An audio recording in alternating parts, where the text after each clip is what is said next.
6, 5, 4, 3, 2, 1. How about we do it again? 6, 7,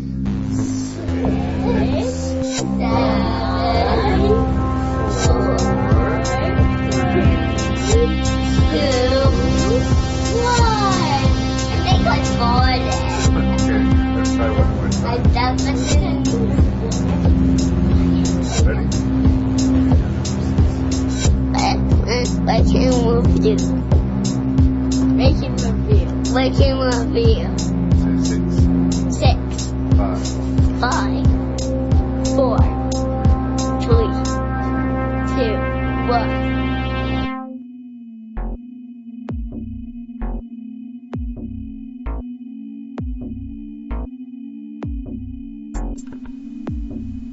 Hello and welcome to a very special edition of Rank and Review indeed.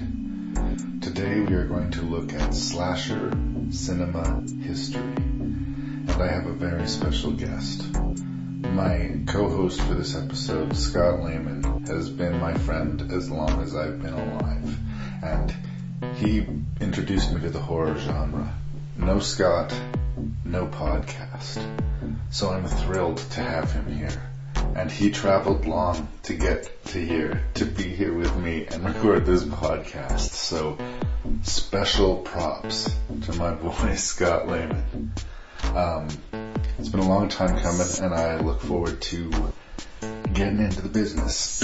You may notice this is a longer than usual episode, but since Scott went to extraordinary measures to help me out, I don't feel the need to censor him too deeply. So we're going to run long this week, and I hope you'll all forgive me.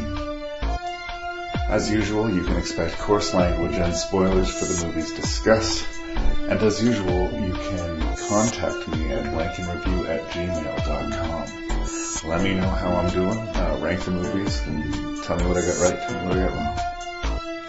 Without any further ado, welcome to Slasher Cinema History with Scott Lehman.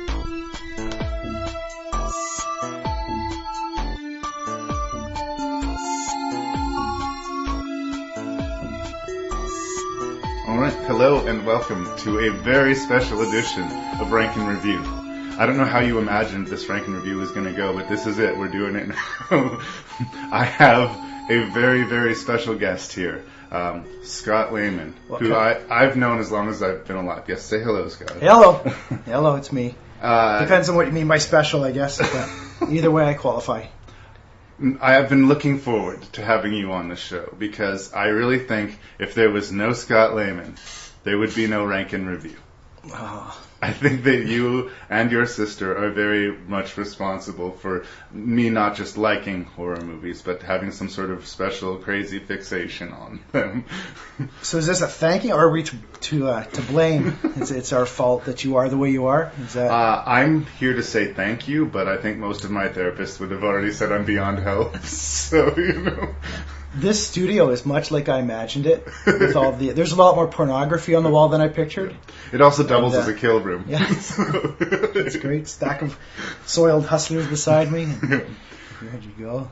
Yeah, I think what was the first movie we watched together? The first one of the Friday the 13th was that. Probably. I remember you covered your eyes through most of it. Yeah, I have memories of watching classic horror movies with you.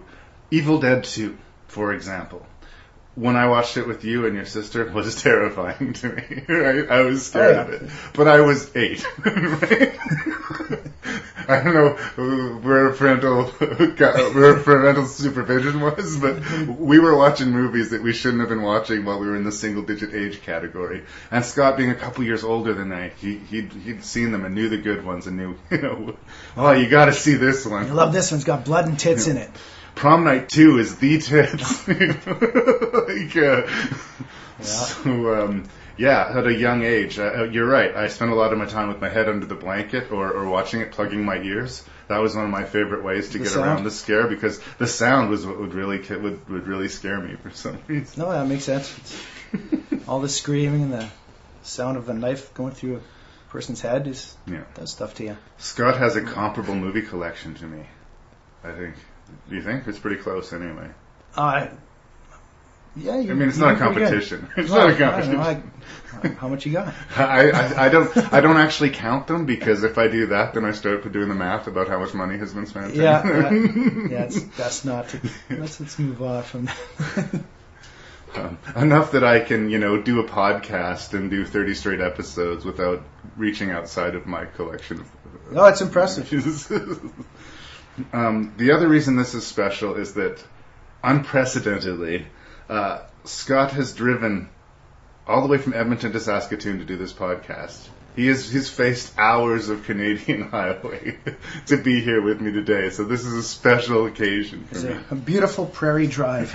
Enjoyed it. I thought it would be really good of us to do slasher movies specifically, considering that seemed to be the genre of horror movie that we seemed to most like when we were kids for some reason. It wasn't the monster movies, and it wasn't ghost stories. It was like people being killed by masked maniacs for some reason. Maybe it's this simple storyline. It's easy for a kid to follow, and you usually get a couple boobs in there. Absolutely.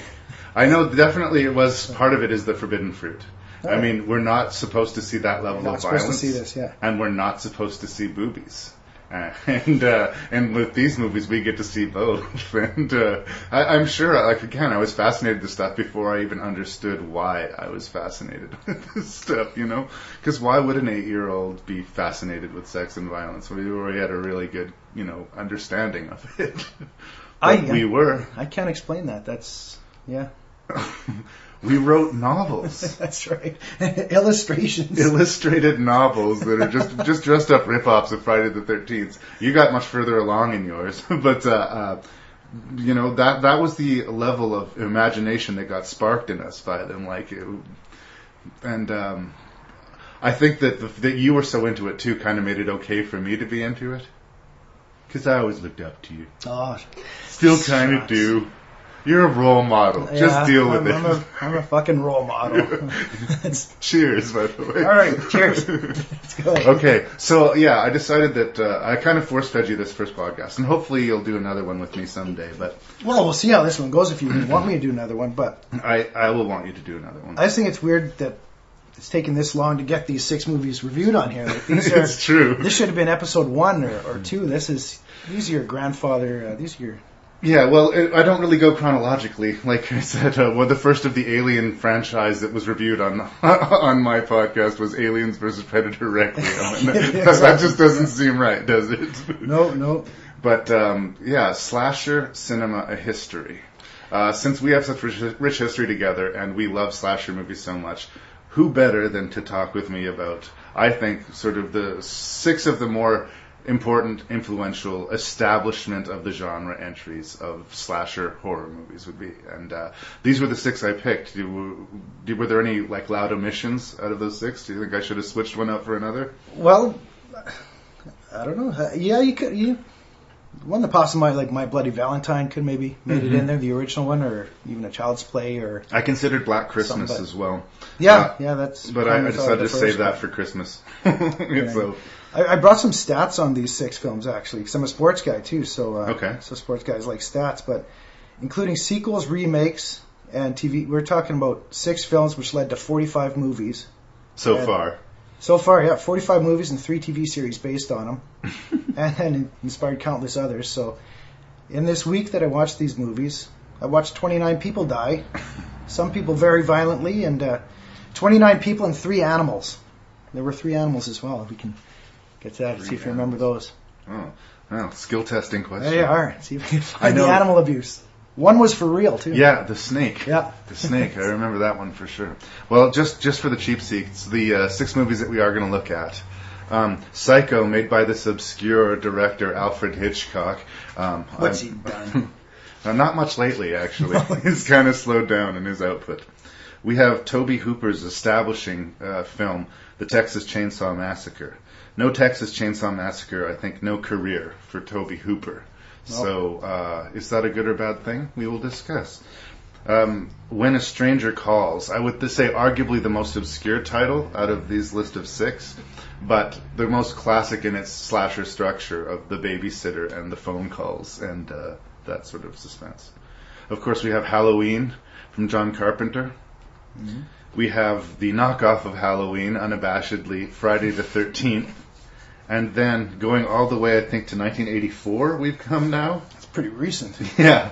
Nightmare on Elm Street, which is the movie that kind of took the slasher genre to the next level. And it seemed like that would be a good place to stop. There they are. There's a lot of bloodletting to get into here. Shall we dive in, or is there anything else you'd like to say by way of introduction? No, I think we're ready to go. Let's do it, brother. Let's roll.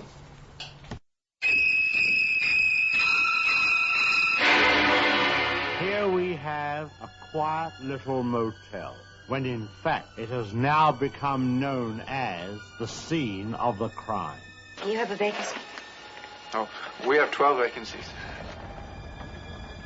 You know, this is the first place that looks like it's hiding from the world. I think that we're all in our private traps, clamped in them.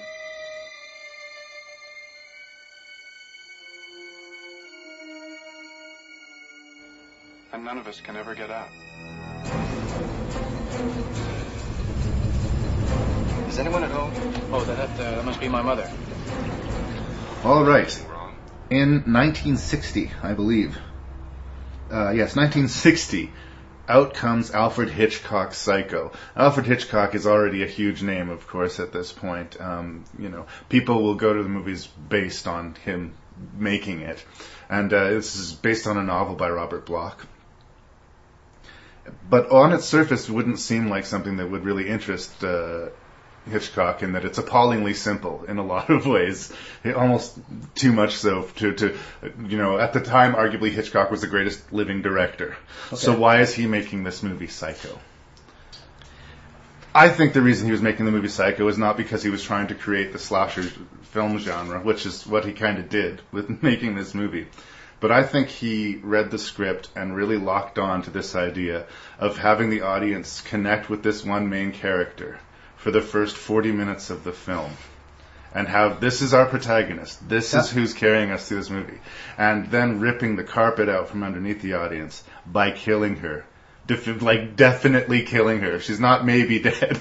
She is fucking dead. Yeah, it's the Marion Crane story. Yeah. And I think that's what really, really got him excited about doing it, because I think Hitchcock's a guy who likes to fuck with his audience. Oh, sure. And he liked the idea of the people in the audience going, what happens now? We are in a whole new territory, because the movie shifts gears. Now our main character is Norman Bates. And who's Norman Bates? Yeah.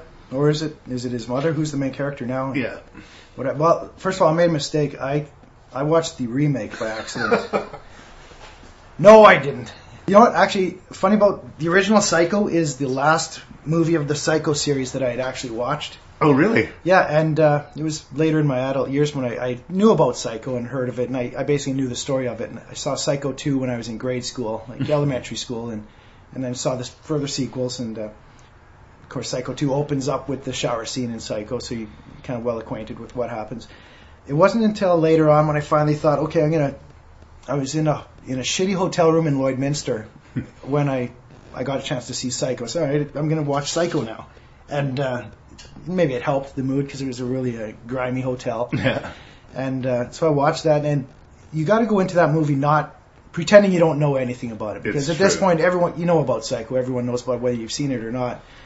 You just got to go in with that frame of mind, like the original audience that coming in naked, pure, not knowing anything about it. And so I just kind of cleared my mind, said, okay, I'm that audience member. I know nothing about Psycho. I don't know who Norman Bates is. I know nothing. And it's amazingly easy to clear my mind, I found. So, and it's, yeah, you're right. You're watching, and I kind of forgot it was a Psycho movie. We're with the main character it becomes a story about her fleeing with some stolen money. And what I will say, I mean, I like the movie. I do. I've worked in theater, as you know, and we used to take old classic films and make fun of them, sort of do mock-ups of them on stage. Okay. But they'd have to be movies that were in the public consciousness, Wizard of Oz, something that everybody knows, right? Psycho fit into that canon perfectly, because like you say, even people who haven't seen Psycho are aware of the shower scene and are aware of the whole Norman Bates mother issues psycho killer thing. But what we would do, all of us actors, we'd get together and we would screen the movie that we were going to make fun of. And I found that Psycho was a very make fun of a movie. Really? I think part of it is when it's made. It's made in the obviously the end of the 50s. It was released in the 60s. But there is a very sort of specificness, sort of style to both the storytelling and the acting. Yeah, I know exactly what you mean. It feels like you're watching a 60s movie and they're acting as in a 60s movie. And it even goes back to like when they would always hire actors from the stage because that's how people learn their craft. You don't just become a movie star, right? So it seemed like the actors are performing for the back of the room. They're all talking louder than they should be. It's got this weird newsreel quality to it. And the beats of the story that are very, making sure painstakingly grafted for you. This is where the $40,000 comes from. This is why she has to take it to the bank, right? It seems almost like you're being spoon-fed when you're watching. And she's writing down $40,000 minus $700 for the car equals. And I think that's A, because it was a different time, and B, because this is new territory. This whole slasher genre is new territory, so he was making it up as it goes along.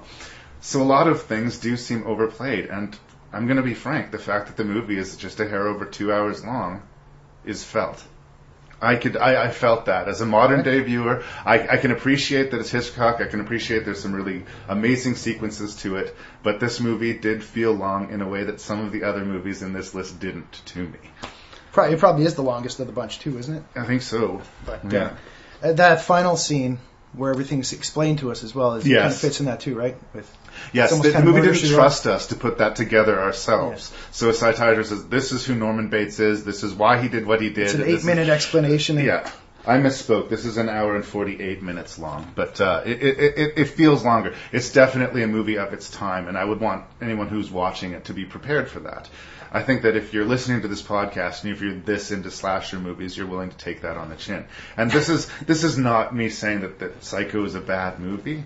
This is just me trying to prepare people that, modern audiences are not going to react to the shower scene in the same way that the original audiences do. I just don't think they will. Not in the same way, but just because of what we do see now. But I still find the shower scenes, tongue twister, shocking. Yeah. In all honesty, when I watched it this last time, it's just effective the way it's done, and I don't know if it's the music or just how iconic it is.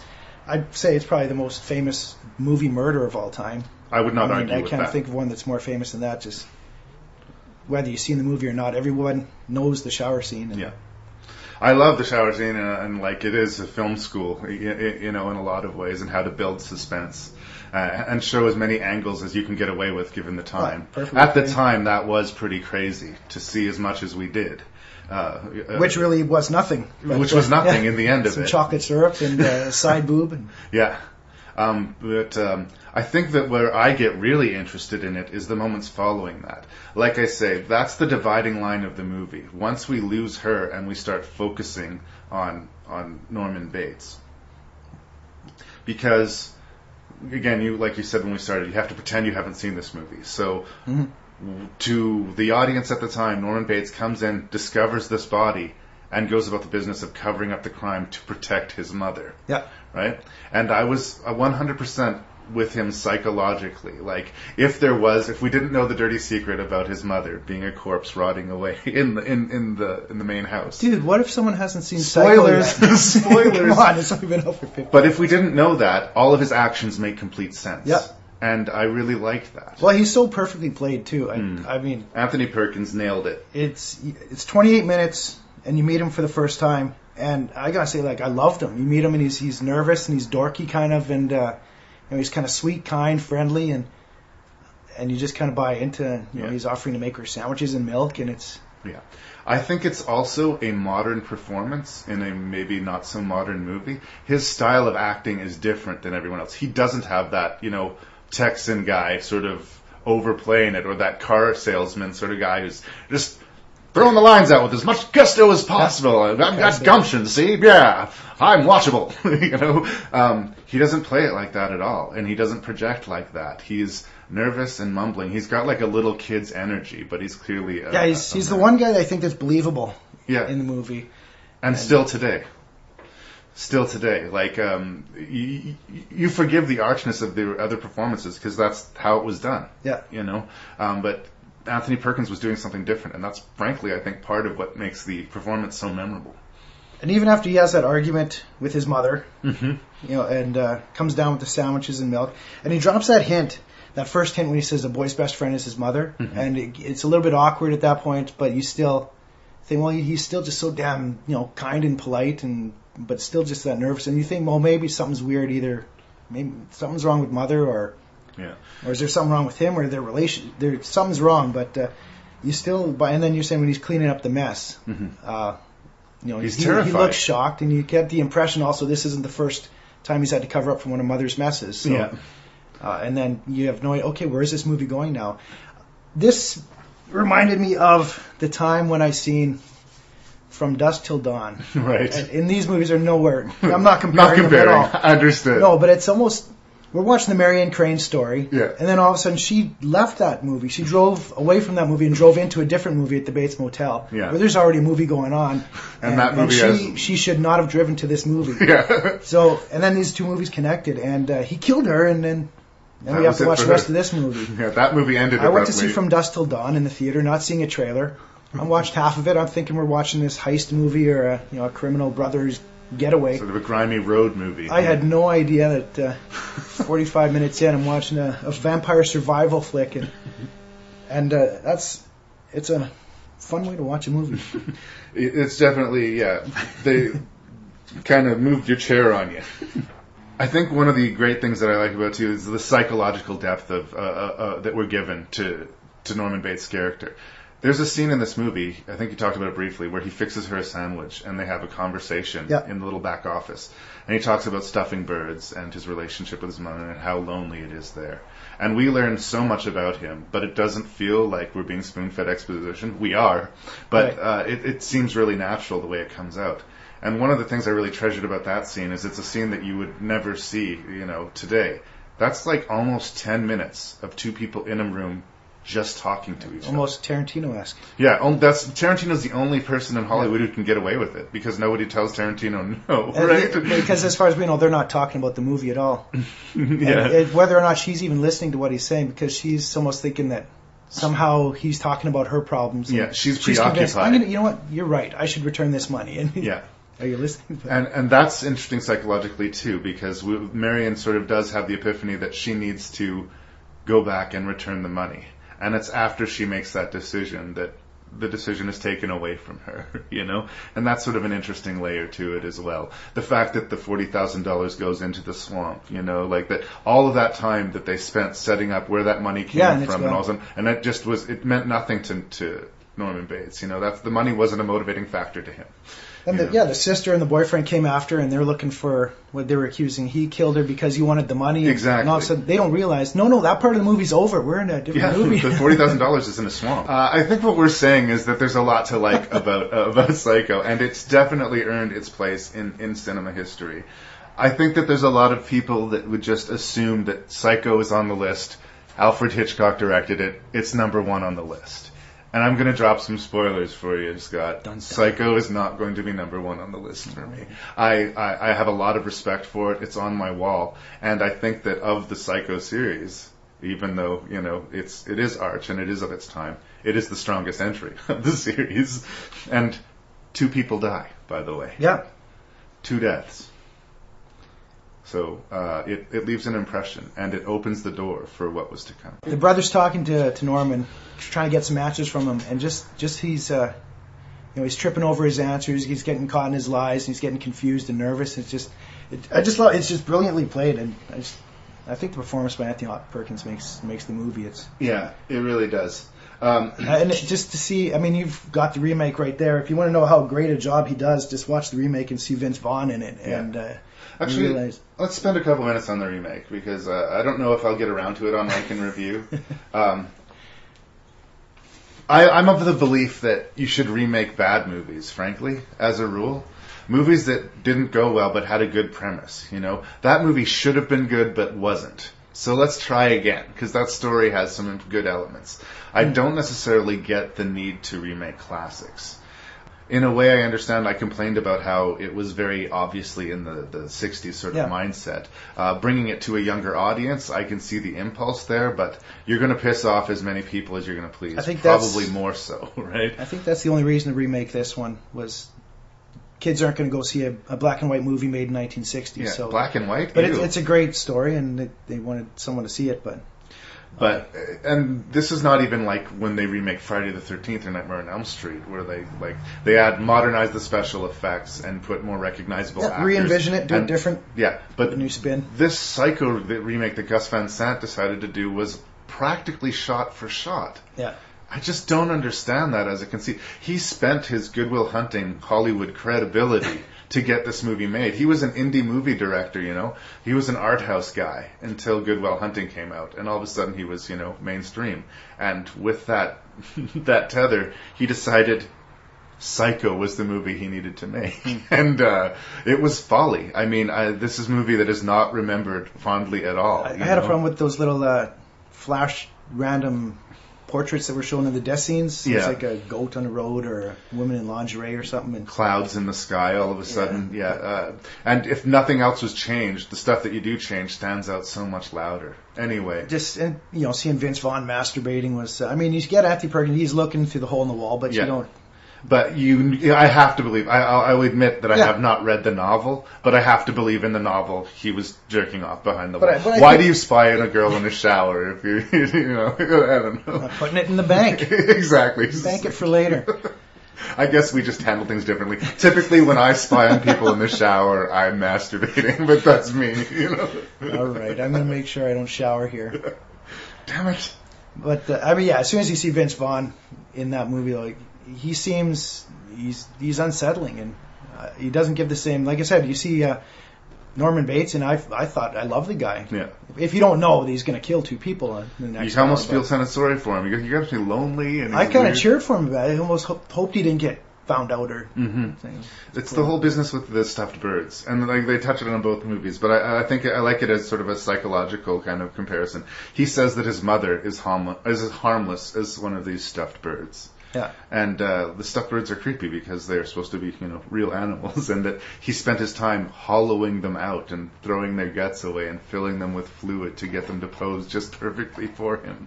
And that's how he thinks of his mother, because she's another one of his stuffed birds, right? I don't know. It's a strong story, and it's told by a strong director, at least when Hitchcock did it. Like I said, the remake is folly. I can't discourage you enough from watching the remake. But Psycho is worth your time, still today. Yeah, I'm sure it's referred to as a masterpiece for a reason, but I don't think many of these other five get really called that by people other than horror fans very often. But I'll throw down masterpiece here and there, but the Bates Motel, the Bates Motel in the Psycho House, it's still up there in Universal Studios for a reason. We just went there last spring, and it's still there. And you got an actor come out of the hotel after the tram and chases you with a knife. He dumps a body in the trunk. It's a hoot for the kids. And just as one more note, and I do think we should probably move on soon, but as one more note about the folly of the remake of Psycho, a movie that went so specifically shot for shot in some of its approach to remaking. They shot on the same location, on the same Hollywood backlot where that house is, but they didn't use that house. They built a mock front and put it in front of the classic Psycho house. Why? Why do that? Why? Everything else specific to a point, but the house, the signature image house, no, we don't want that. Go figure.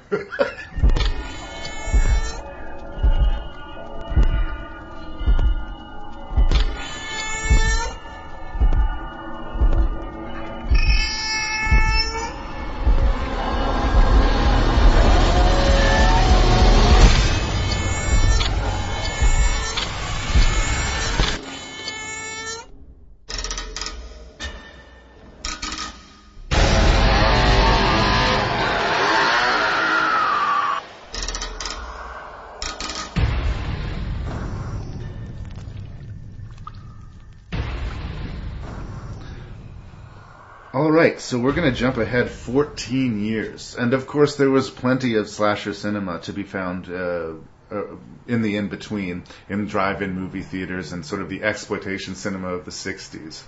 But I don't think anyone captured the imagination to anywhere close to the degree that Psycho did until the Texas Chainsaw Massacre.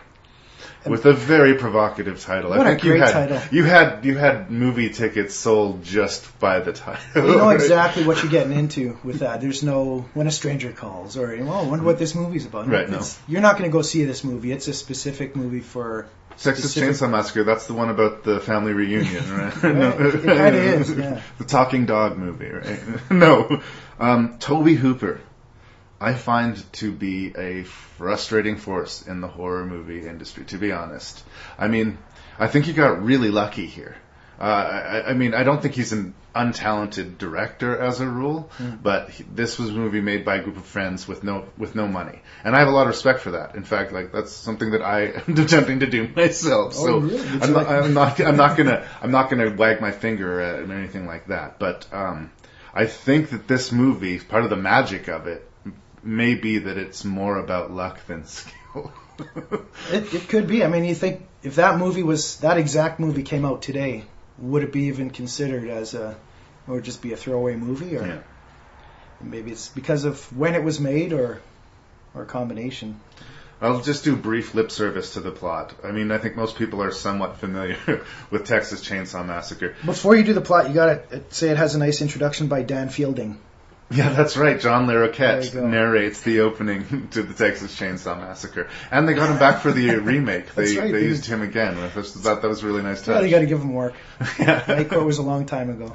And to anybody out there who recognized that Dan Fielding reference, you're old and have many responsibilities now, don't you? And you can come pick up your prize. Yes, indeed. Yes, Texas Chainsaw Massacre. Tobe Hooper is still making movies today, based on sort of establishing himself with the Texas Chainsaw Massacre.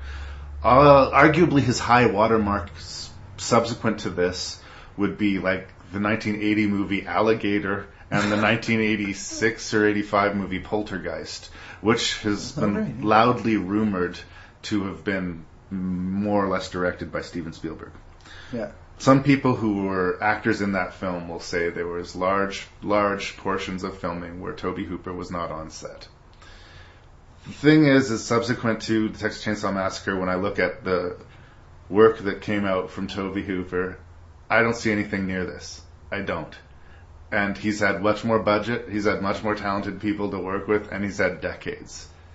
And this movie is more about the experience of it. It's like so grimy and so like sunburnt, and you can almost smell the movie. Like You can smell the sweat off. yeah, it's an experience.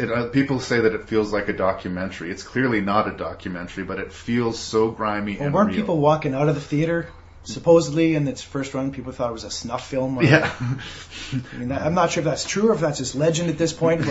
But, it feels like it. It's Something about the way it was presented made it feel authentic. And it still has moments that feel so unbelievably genuine.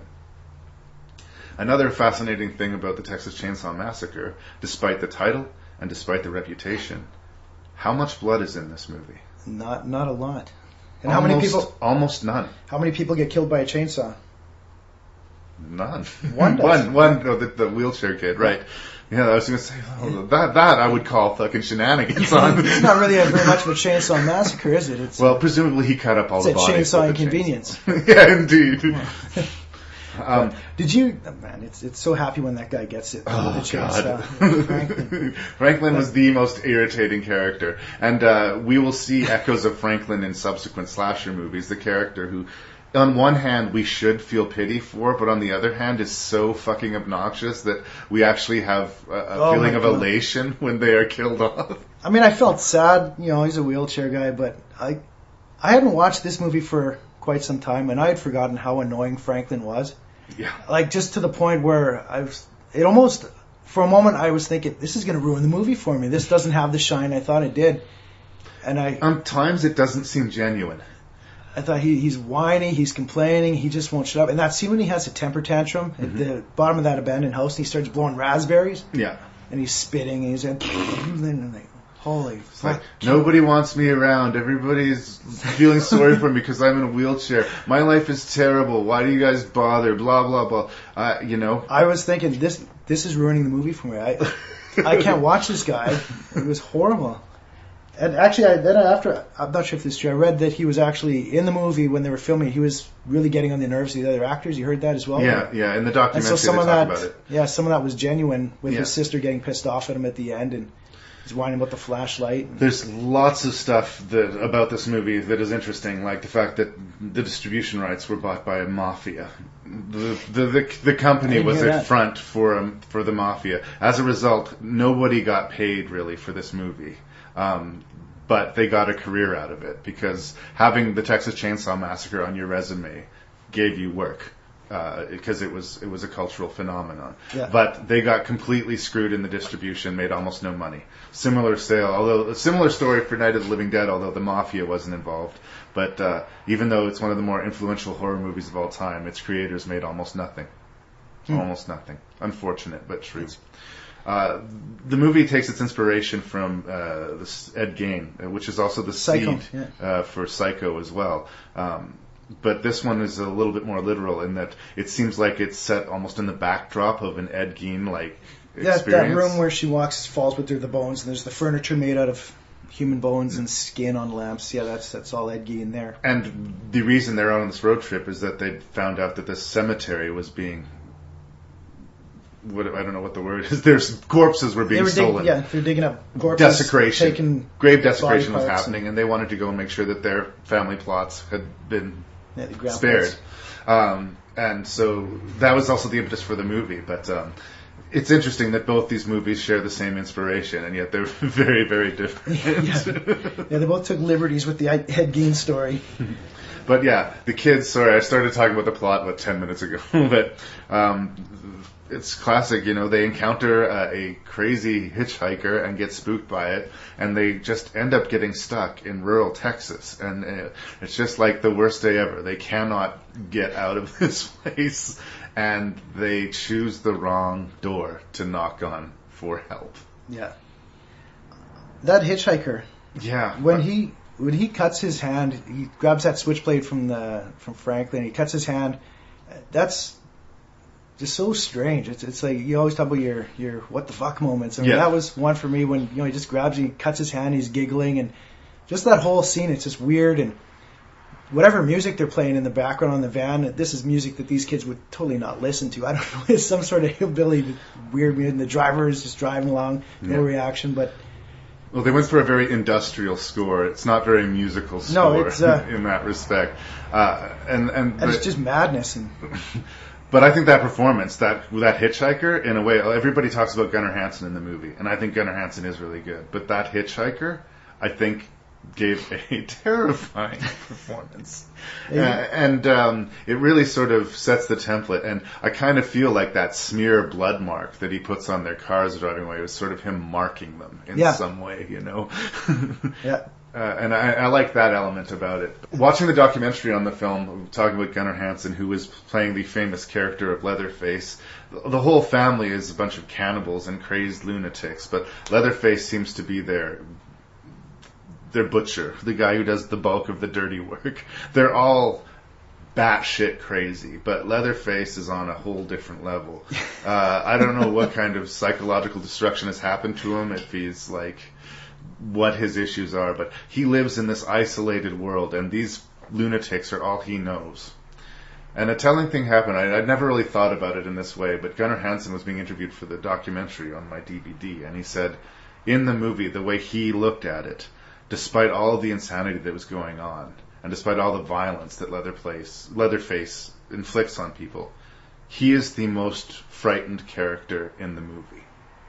Yeah. Leatherface he's yelled at by his family, or he's horrified. He has this world which he understands, and he butchers meat for the family, and he has his little sort of room and space that he understands. And these fucking teenagers keep showing up, and he doesn't know what to do but bash them and put them on the hooks and do what he does with everything else. Like, I'm like, Leatherface is just doing what Leatherface does. It's almost not personal, you know. I thought that was an interesting take, you know. He's got to keep the freezer full. We've seen so many, you know, killers that are portrayed as people who are just so in love with the act of killing. And in a way, like Leatherface's role in the family was to butcher things, supply meat for the chili. And while he was doing that, he had a role to play. All the rest of them are really enjoying these people being tortured and killed. They seem to really celebrate it and have a good time. Yeah. Leatherface just screams and screams and screams. He tears apart the door with the chainsaw when he's chasing Sally into the house, and then she jumps out the window. It's a big chase. And yeah. When the cook and his brother, I guess they call him the cook. I used to think it was his father, but I guess they just call him the cook. Yeah. I love that scene when he comes back and he says, I wrote down the quote where "Look what your brother did to the door. Doesn't he have any pride in his home?" I love that line.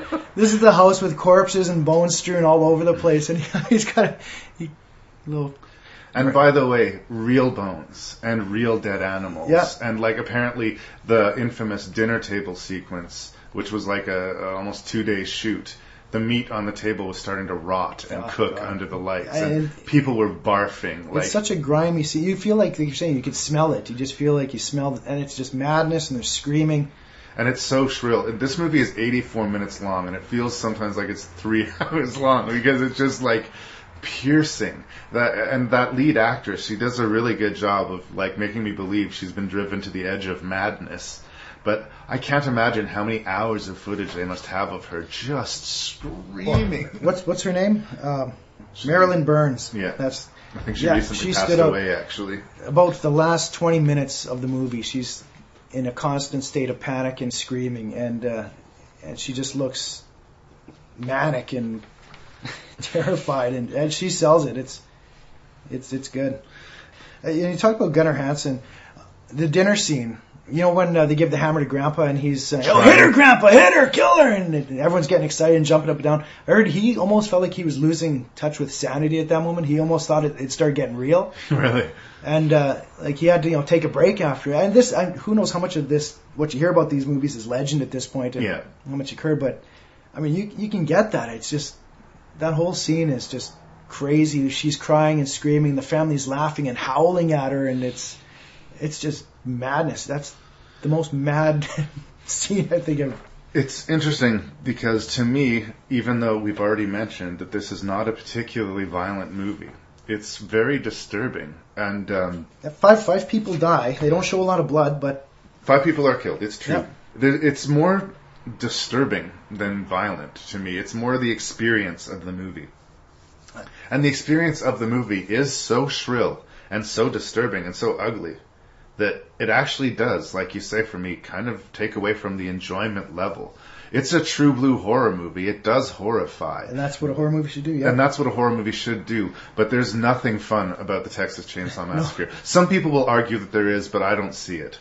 And as a result, it's not one of the ones that I would revisit again and again. I mean, I find the Friday the 13th movies and the Nightmare on Elm Street movies, even for their silliest corners, to be kind of fun. Yeah, they're fun. They're more a roller coaster. Yeah, this isn't fun. And that's I respect that choice. That is a way to go, and that's definitely a choice that was made by the movie. Tobe Hooper, interviewed, would say that he made a black comedy. And I don't know that I agree with that. I really don't. Other than the line where asking, "Doesn't your brother have any pride in his home?" I do laugh at that line every time. I really question Tobe Hooper. I have respect for anybody who's made as many movies as he has. Sure. But some of them are pretty damn terrible. Life Force is probably up there for me as one of the worst movies of the 80s. And that's saying something. He did this Stephen King adaptation called The Mangler, which is just a debacle. It's just a debacle. He's had movies that were watchable, and he's done okay work in the interim. But this Texas Chainsaw Massacre gave Tobe Hooper legitimacy and a career that I kind of wonder if he really genuinely deserves. And that's pretty controversial words, I know, for someone who loves the horror genre. But I would invite anybody to look up Tobe Hooper's filmography and tell me what the high watermark is, And I think we're talking about it right now. Yeah, I agree. But I think, for me, we're going to have a problem because No. nostalgia is a big thing, and I think it's a powerful thing, and that I'm sure that affects how I look at this film, because I seen this movie at a way too young age. I was in elementary school. I seen it at a friend's house. I don't know how we got access to this, and it affected me. This movie legitimately scared me. I was scared of this movie. Yeah. A lot of these movies, I don't know if they gave me that feeling of actual fear. When Leatherface opens that metal door, that sliding door at the end of the hall, and he comes out squealing and he grabs that girl and pulls her back in. Oh, I'm getting chills just thinking about it. It's awful. That moment has been in so many of my dreams as a kid. Oh, yeah? Going down the hallway in my old house where I grew up, the door at the end of the hall, that was his metal door. Yeah. And I just kept dreaming of walking down my hall, and that door would swing open, and he comes out and then grabs me and puts me on a hook. And I think I've had that dream like, man, through my whole childhood. Hey. So yeah, it's a horror movie, and it horrified me. It stuck with me. It deserves its place. I put it in the list. Like, it Oh, definitely deserves to be in here, and it's definitely an undeniably influential film. And you know, I'm not saying that I wish Tobe Hooper hadn't made all of these other movies, but you know, he's not George Romero even, and Romero has a very spotty career, but he went on to make strong He made movies great things, yeah. after Night of the Living Dead, you know. And, you know, if Tobe Hooper had disappeared off the face of the earth, he would still be remembered for Texas Chainsaw Massacre. And if Tobe Hooper makes 20 more films before he dies, Still be. I think he's still going to be remembered for the Texas Chainsaw Massacre. You know, one of my favorite things of the film is the first thing we hear too, that sound of the flashbulbs. Yeah. And it's, especially when you watch that in a darkened room and it's just black and you hear little things, you get that flash and it's so bright. Yeah. And then you see a little bit of close up of a corpse. Then it goes dark again. You hear shuffling, and then that. I love that sound. And it's become so famous that every remake they do, every sequel, they always have that sound in the trailer, and you automatically know, oh, it's a Chainsaw movie. It's a chainsaw. I like the movie, and you do see the echoes from the previous film. Like I say, the killer being somewhat less psychologically explored, but I think you can fill in the blanks here. We've got 3 generations of men living in this house together. It kind of makes you wonder what happened to the ladies. Nothing good, I'm guessing. For me, it's an experiential movie, and I agree with you that it is scary. It is horrifying. I didn't watch it. This isn't one of the ones that I saw when I was young. This is one that I caught up to later in life. And it works, and it's 84 minutes of your life, and I think that you should watch it. But I think that it's, depending on the person, you know, either going to be one of your high water marks horror movies experiences, or it's going to be one of those things where you regret the time that you spent. It's not for everyone. If It you really isn't. If you like polished Hollywood movies, then you'll make it through 10 minutes of this and say, I can't get into this. But if you want, you know, if you're like me and you were just a young kid watching something that really felt like it was something you were not supposed to see, it felt like it was illegal for us to see this movie when we And were that's young. what I'm saying. The amateur nature of it and the lack of polish to it made it feel real somehow. And that's why I say there's a little bit of luck or magic or whatever you want to call to this movie. I still think, you know, it's proudly on my shelf. And if someone tells me they haven't seen the Texas Chainsaw Massacre, I'll kind of look at them funny and say, well, okay, I guess. Well, here's a little tip for your little movie making, Larry. In one of the documentaries on here, you know the scene when they cut her finger and Grandpa's sucking the blood out? I heard They cut her finger. they actually cut her finger. Yeah, they couldn't get the pump to work. Well, let's just really cut her finger. So if you can't figure out how to do special effects, just cut her finger, Larry. And that's the kind of shit that that's- would not be tolerated. No, of they course, cut her today. finger, and he's sucking blood out of her. This is really happening. This is not even a movie now. This is a documentary. I have often wondered about the hitchhiker and the hand cut in the car. I'm pretty sure that looks pretty real too. when he cuts his own hand, it looks real. The cut on the kid in the wheelchair less so, but the cut in his own hand looks legit to me. And it's funny because you mentioned the lack of gore that we see, and it's funny because we have people impaled on meat hooks, we have people bashed with hammers, and you know, a guy in a wheelchair guy getting sliced really fucking terribly with a chainsaw. But that moment when Leatherface at the end, he falls down and he slices his own leg. You actually see a little bit of meat. Yeah. It's funny because you haven't seen anything like that, and I wince when I see it. I'm like, ooh, it's because it's the first real Yeah. gore that you see in. But I'm not one of these guys that can cheer. I'm not cheering for the killer in this one. No, there are no. times in the Friday the 13th movies where I feel myself saying, "Yeah, Jason, you show Get her." him, right? You get that idiot. That she deserves to die for hiding on the boat." I want these people in this movie to get away and get away fast. Exactly, and I think that Except Franklin. that's good. Yeah, no wheelchair access. He's gonna have to stay behind. What? Hello, could you get me the police? Well, there's nothing you can do about it down here. Have you checked the children? He's watching me through the windows. So that if he calls again, we can try to trace it. Why haven't you checked the children? Please, can't you help me? I'm all alone here.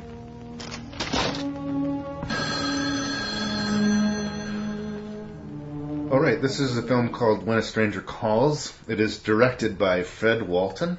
I'm not aware of a lot of his other work beyond this. He did the sequel, didn't he? I believe so. I haven't seen it, so it doesn't matter. What I think is significant about this movie, and like I said, it's the most obscure title I think of the 6 that I chose. It's the least obvious one. It's the only one of the 6 that I had not previously seen. Actually, I went out and purchased a used copy just for you. Well, I hope you didn't feel your money was ill spent.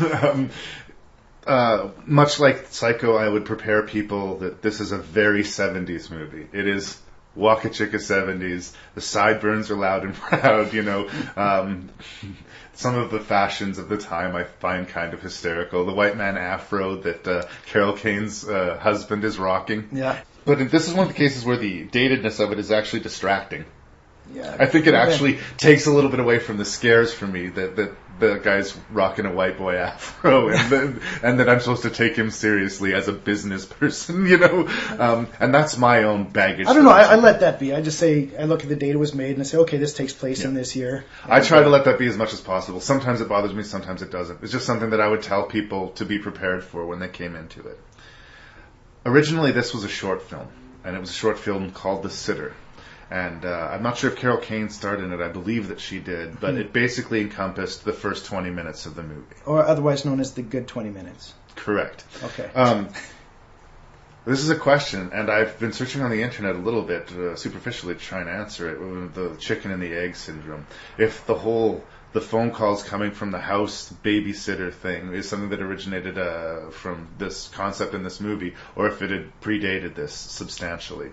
If it's urban legend or... Well, exactly. The thing is that this is right around the time in the late 70s, early 80s where things like call tracing and call waiting and stuff like that are actually, a new technology. Yeah. In fact, one of the complaints about the movie is that at the time when they do the trace in the movie, at that time, there's no way they would have been able to trace the call as quickly as they do. But whatever. Can you even make a call like that from the house?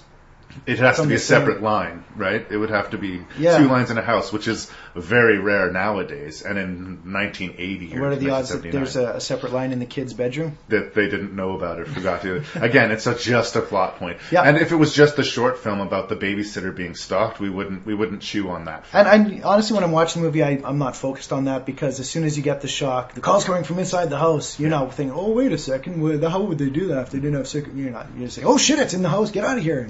Because the time that we grew up, I'm sure we heard that story. It's basically like the hook hanging out of the back of the car type of story. Every kid in the world's heard that around a campfire at some point in their life. But I'm not sure if it has its origins from somewhere before this or not. We see this in other slasher movies. Like I say, Black Christmas, the calls are coming from the house, and There's probably no Scream Yeah. made if When a Stranger Calls wasn't out. Absolutely.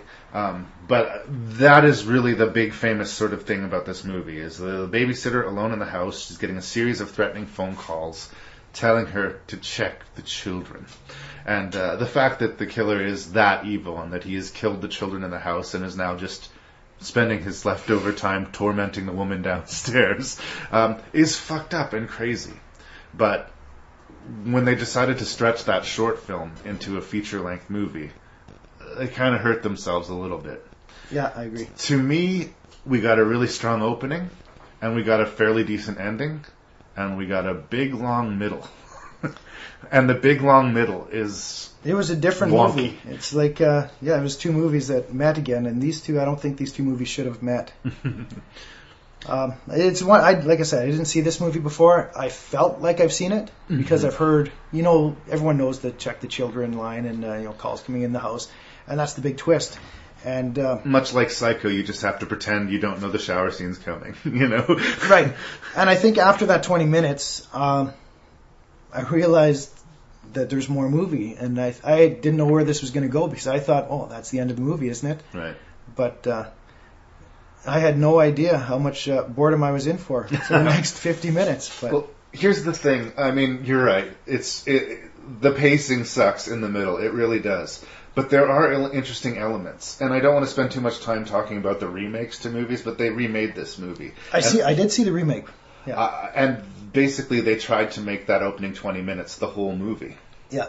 I think that I would have actually maybe taken another whack at that center part of the movie, but sped it up and keep the killer in the dark. I've said this before about killers. I prefer them to do their work in the shadows. I kind of think that the less you see of them, the more mystery that we have, the more you can fill in the holes yourself and make that guy scary. In this movie, once we get to see this killer and get to know him and are asked to feel sorry for him, which I don't, because I know he's killed 2 kids with his bare hands and that he's clearly a monster. They show a flashback to him playing with the blood, and he's up to his elbows. And he's clearly he's not too sympathetic. Awful. So why try to make him sympathetic? And this whole idea of this Charles Durning, who's an actor I like, and a normal-looking guy. He's like this. He kind of reminds me of like my dad. If my dad could star in a movie, right? You just don't see too many movies where the main character is like this 50-year-old fat guy on a quest to right or wrong. Yeah, he was the investigator. Yeah, and not only is he the investigator, but he, in coalition with other members of the police department, he's a private detective at this point, but he uses his police ties to help find this guy. He's not out to arrest him. No. In fact, he makes it very clear that he intends to kill this guy. With an ineffective weapon of choice. For Indeed. But I think that conceit alone, could have and should have made an interesting middle chapter to the movie, right? The cop is willing to cross the line and become a force of evil to punish this evil. Something about that case stuck in his craw so much. He's also been hired by the father of the killed children to locate the guy, so he's personally invested. But the problem is we also have this tangential faux romance between Colleen Dewhurst, who I think is a really good actress, and she's got a great character face, and I like her a lot. I think she's Canadian. Who is she? She is the woman in the bar? She was the woman in the bar. Okay. And there were moments that I could see the movie that could have been good happening, is what I'm trying to say. You can see where this could work as a story, but you're waiting for them to get back to Carol Kane and get back to the suspense. Yeah, and to be fair, they do. With the woman in the bar, though, it just felt so disconnected, and I'm trying to tie it together, saying where does she fit in and why, and then we have scenes of the killer begging for money, and he's going to the homeless shelter, and I was just wondering, why are we doing this? And he's naked, crying under the sink, and you're not going to make us feel sorry for him. You are just not. I'm sorry. If you establish him as a child killer who pulls kids apart with his hands, at no point are we going to feel sorry for him, and it was foolish to attempt it. No. I have no problem with sympathetic takes on killers, by the way. If it can be done, it right? can be done. Sure. In a way, I feel bad for in Psycho, for Norman Bates. He was made into this psycho. He doesn't realize what he's doing, and but not so in this case. And in fact, it just doesn't ring true. The crimes he commit don't seem to match this person that we've met, and how calculating and how sneaky he is. When he finally tracks down Carol Kane again and stalks her in her house, he psychologically tortures her first by making her think that he's killed her kids. When he calls her at the restaurant. And then, he manages to not only sneak in her house, but sneak into her bed without being noticed. That's really a creepy idea, Sure. That should be fucking horrifying, right? So what I see here is a lot of potential, but why I think that it should be included in these, and it's significant, and then mainly for that opening 20-minute coda, is this is the building blocks for Scream. And this is a template that, again, I think a lot of stuff we see in this movie we kind of roll our eyes at because we've seen so many times. Not as familiar in 1979. Right. And if you've ever babysat in your younger years, it is it's creepy. You're in someone else's house. The kids are sleeping. It's really quiet. Yeah. You're you can alone. identify with that really easily. Sure. And there's another movie on the list we're going to look at again where they go right back to the babysitters, and it's a theme. So. Yeah. But this one was, this was after a week of watching Leatherface and Freddy Krueger, and this was the first time I was honestly bored. I was bored for a while. Yeah. I do have a problem with the middle chapter, and there's lots of scenes where people dramatically close the door so they can have a serious conversation. And I'm not knocking it because of the low body count, which we got 2 children and the killer himself. Yeah. Because we don't see the kids; they die off screen, which I don't have a problem with. It's still horrifying. You don't want to see that. It's still horrifying. Yeah. Just seeing them carry those little body bags out of the house is just enough for me. As a parent, no. I want to see Friday the 13th. I want to see people's necks sliced. You don't want to see the kids being mangled. Hearing about it is good, but not good. But the lesson here is that seed story, that bit with the babysitter basically made the movie. The movie was big because of those first 20 minutes. So first of all, I guess that means don't try to take a film that it works perfectly as a short film and stretch it into feature length. I think that that's really what broke this film. I think that they had a great opening, and that was basically a movie in of itself. Well, and in trying to make that 20-minute movie into a 90-minute movie. I think even the great opening, they didn't really seal it off, though. She opens the door, and then the police are there. Police officer, but there's a time jump or something, yeah. because that's exactly where I think the short film ends, right? Okay. She opens the door and it freezes on that guy's face. And I guess if you're watching the short film, you're wondering, is that the killer or is that the police? You don't know. It's kind of ambiguous. The idea of the short film, I'm sure, was just to scare the piss out. There is a creepy moment, though, when she realizes the phone call is coming from the house. She looks and she sees that shadow upstairs coming down towards her. Mm-hmm. That is a creepy moment. And you're with her psychologically. It's a creepy moment. You want to see it played out and what's going to happen. Oh, get away from him. But then it just stops, and we're looking at the aftermath, and we watch this new movie start for 50 minutes, the police, and then that suddenly stops, and we're wondering, well, where is this going to go now? And then we get the 7 years later, or back to the babysitter now, grown with kids of her own, who for some reason, after witnessing what she has, she's letting her kids stay with the babysitter, which I don't think. I didn't buy that. As soon as I seen it, I said, no, I would never leave my kids with the babysitter after experiencing that firsthand, but she was traumatized when she was young.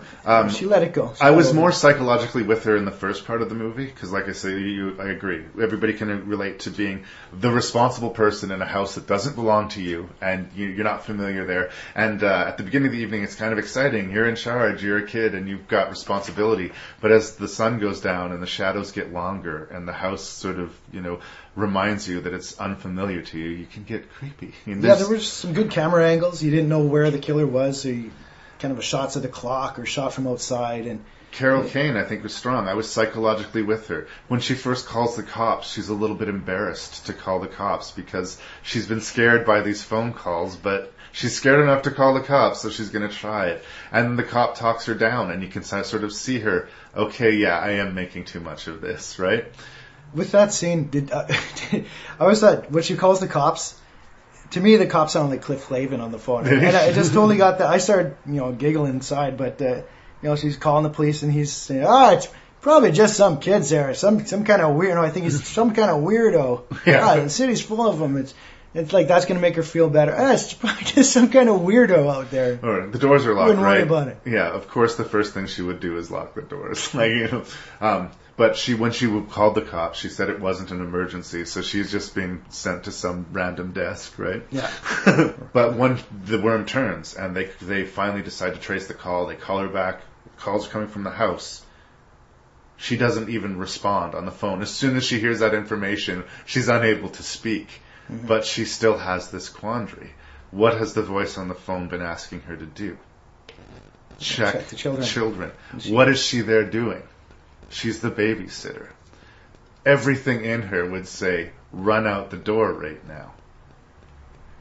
but she hesitates and she looks up the stairs because the You children. hear a door opening from Yeah, the shower. but once she can hear movement upstairs, that's it. She's going to go out the door. But it's a different thing if you're a babysitter than if it's your own kids. But I really like that moment because, like, usually you just say, okay, bullshit, just run out of the house, just run out of the house. Yeah, but kids are. there's 2 kids upstairs, and you are responsible. And you're getting paid $8 an hour. There's certain shit you got to do. And again, it works less so in the second. She knows that he's there because she gets a phone call in the restaurant, and she's super paranoid, and everybody's placating her, like same way that she got the phone calls in the past. But this time, the killer is specifically targeting her. He doesn't even kill her husband, which I'd really thought, at least give us that. Yeah. Well, why is he targeting her? It seemed just random at the beginning, but he feels that it's her fault he got caught, I guess. But I don't know. They did take the time to say her face was in the paper, so there's a reason that so he maybe saw her. noticed that again. But I don't know. It's a very problematic film, but I understand where its influence is. And if you wanted to watch the first 20 minutes and stop, I would invite you to do so. I think so. But yeah. I do think that the first 20 minutes are worthwhile. And if you want to stick it out, do so. Anything else you want to say about I it? agree with that. I don't know if people watch short films, so Exactly. if you wanted to make money, I guess if you want people to see a short film, I better make it 90 minutes. Halloween night. A small American town. 15 years ago.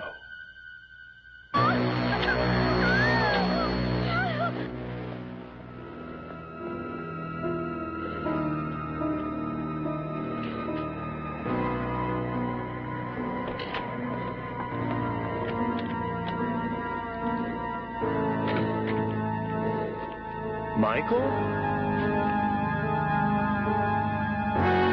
Halloween. I spent 8 years trying to reach him, and then another 7 trying to keep him locked up because I realized that what was living behind that boy's eyes was purely and simply evil. John Carpenter's Halloween. Yes. John Carpenter had done a couple of films before this, and they were significantly successful. Dark Star was a student film they did with Dan O'Bannon, the guy who would later bring us Return of the Living Dead. And the student film was considered such a success that they actually poured more money into it, add 15, 20 minutes and release it as a theatrical film.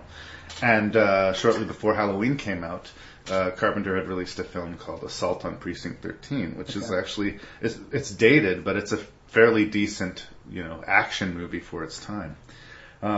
So next on the roster, he comes up with Halloween.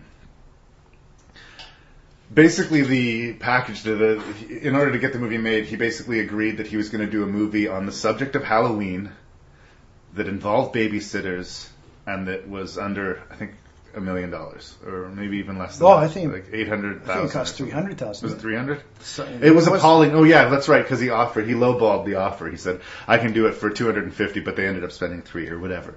But the point is, it was a very small budget film. Price of a couple cameras and when he signed to do the film, he didn't have a script.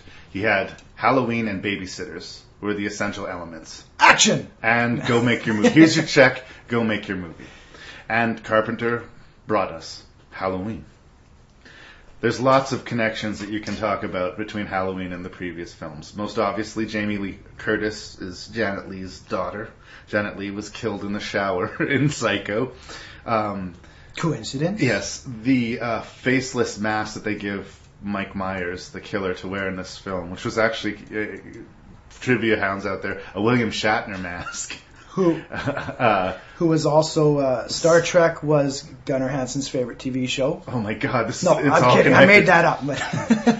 But there's something about that, the fact that it's like a wash mask, just a plain white mask. It's not a visage of flesh like Leatherface, but it's almost a blank slate.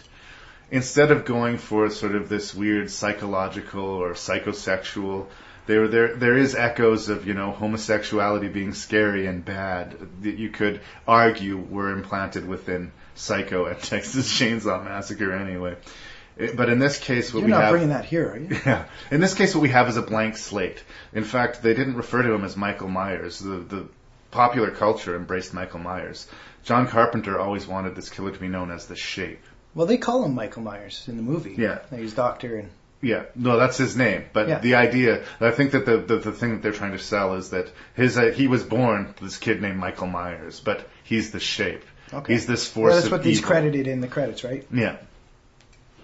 He's this force of evil, and I think even if you could sit down and have a conversation with Michael Myers, he wouldn't be able to tell you why he was evil. There isn't a reason necessarily why he's evil. For some reason, this little boy, one day, just snaps and becomes the embodiment of all things awful. Whereas Psycho, we had a whole explanation at the end. What happened? Why is he the way he is? This, we're given no explanation, and it's a story about a sweet little boy who kills his sister one night. He puts on his clown outfit. Well, I don't know. Why does he kill his sister? Maybe he's wearing his clown outfit. Maybe he wants to go trick-or-treating, but his sister decided to blow her boyfriend instead. So, I don't know. Maybe there's no reason. But so he goes upstairs. We get the killer point of view with the mask on, which was kind of something. I think that was new at that point. It had been done before. I've talked about in Black Christmas. The point of view of the killer is exclusive almost to that movie. It predates Halloween, but it does a lot of the things Halloween did beforehand. I'm not going to accuse Carpenter of stealing. I honestly don't think that he was. Black Christmas has sort of been discovered later on. Yeah. But at the time, he was just, he was trying to please his producers. They wanted a Halloween-themed movie about babysitters, and he was going to deliver the goods. And so he goes upstairs, watches his naked sister brush her hair for a little while, which, we've all done that, right? We've all been there. and then stabs the hell out of her. The moment I like is when he goes downstairs then, and he's standing on the sidewalk with a bloody knife. His parents conveniently show up right at that moment and pull off the mask and say, "Michael?" Yeah. And then that's all. And then the camera pans away, and they just stand there looking rather disappointed with it, but... nothing really much else. And you time it feels like about a span of 20-25 seconds where they're just staring, looking at him. And, what did you do now, Michael? Oh, you. But a lot of things, whether or not they were first to it, a lot of things that you see in Halloween are things that will have reverberations for future slasher formula pictures. We have the virtuous, sort of pure, innocent, female protagonist who is not as sexually active as her friends, doesn't smoke weed like her friends does. Although she did smoke weed. She does smoke a little bit of weed in the car. That is true. That's right. There's a bit of the sin factor, but you get the feeling like she feels good about it. She's less. She's not about that. Her whole life isn't about getting laid or being naughty. She's got a secret crush on Ben Tramer. Yeah. I don't know why I always remember that name. Because you want to be I'll Ben be on Tramer so bad. on my deathbed and I'll be Ben Tramer. No, I did not want to be Ben Tramer. I wanted to be Bob. More on that later. Okay. The very next movie we're going to review is Friday the 13th, and that starts with a point of view kill. And that's not accidental. No. Much like the Texas Chainsaw Massacre, this movie has a reputation of being this blood-soaked article. This is one of the most horrifying, brutal slasher films you can see. Other than PJ Souls showing her boobs very briefly, this is a PG movie. You could air this in prime time almost. This is played every Halloween on TV, and very little is changed. Yeah, and it's for the TV still broadcast. Scary as shit, by the way. Yeah, it's all mood and atmosphere, and I think this should be everyone's maybe first slasher film. You could almost watch it with your kids. Maybe not yet yours or mine, but I think when they're old enough to appreciate the genre. Yeah, let's give them a little freak out and have them up all night, not able to sleep. Because the movie wasn't built on the kills, they weren't setting up a kill. Like you'll see in future slasher movies, there'll be a character that has this one trait, and that trait will ironically be used to kill them. They're an alcoholic, so they use a beer bottle to kill them, or something sort of ironic or anything like that. This is not that. This is just cruel fate. Michael Myers seems to be possessive of this small town and the house where he lived in, and he seems to run dormant. He's scary and intimidating, but he doesn't seem to be active. It has to be Halloween. Yeah. And on Halloween, if you cross his path, you're just dead. That is it. Again, it's not personal. It's not like Leatherface in that he's desperate and horrified himself. Yeah, But I don't even get the feeling like he's particularly enjoying it necessarily either. I think Leatherface's family is probably evil, and they've made him this way. But I think Michael is just... He's all business. He's just evil. And I'm here to kill, and that's what I'm going to do. I like the idea of him just being a force of evil. It's not because he had a white trash, abusive stepfather. I like one day something took hold of him, or something snapped in his head. Just grabbed a knife and that was the day. And the fact that in his psychosis or in his possession or whatever you want to call it is specific to Halloween. I do think that much like the Friday the 13th series, there's an element of sexuality to it. Mike Myers seems to particularly like to hunt people who are, you get the feeling, especially with his sister's death, that there's some sort of a sexual component there. She was promiscuous and... Yeah. But why would a 10-year-old boy, clock that, It's very simple. Michael escapes from the mental institution and heads back to his hometown, and it's all mood and atmosphere, and it's spooky, and I think it's because it's simple. Maybe that's part of its charm, or its creep factor. Is it could be any town, it could be any babysitter. They're not targeted for any specific reason other than maybe is because she walks by his house, drops off the keys, and he notices him, follows him. But she just picks her. That could be any babysitter. That could be you, or it could be. It is about mood, like you say, but I also think that maybe another one of the secret weapons of this movie, two of them, crack that thing. We're about 6 beers in, so forgive me. It's all good. It's been a long time since I saw you, Larry. It's true. The two things, I think the two secret weapons to Halloween, the part of the reasons that it lasts forever, is John Carpenter's score. Yes, I was going to say. That very simple piano score, which apparently so beautiful. He based that off. His dad taught him to hit bongo drums when he was a kid. Really? And the basic rhythm, one of the first things they teach you is and he just took that and put it on a piano. And it was as simple as that. It was just. I have the theme to Halloween on my iPod. Exactly. But Psycho, fairly simple, stabby score, right? Yeah. Or Jaws, bump, bump, bump, bump. Simple works, And the jump rope song in Nightmare on Elm Street. Absolutely, same thing, it's a very simple nursery rhyme. I think this one wins for. It's just that. As soon as you hear those piano chords, you know exactly where you are. I popped in the DVD that I've seen countless times, and as soon as that piano starts, I never forward opening credits. I think I sit down. It's part of the movie. Yeah, it's part of the movie. I sit and it gets you in the mood, and that slow burn into the pumpkin and the music. It's you're right. Yeah. And they play it throughout the whole movie too, just different. Different pace. Dun, dun. Yeah. I think the other thing that they have is Donald Pleasance. Veteran actor, probably the only name attached. Like at the time, Jamie Lee Curtis was just some kid, really. She was, daughter of Hollywood royalty, but she hadn't established her own career by any respect.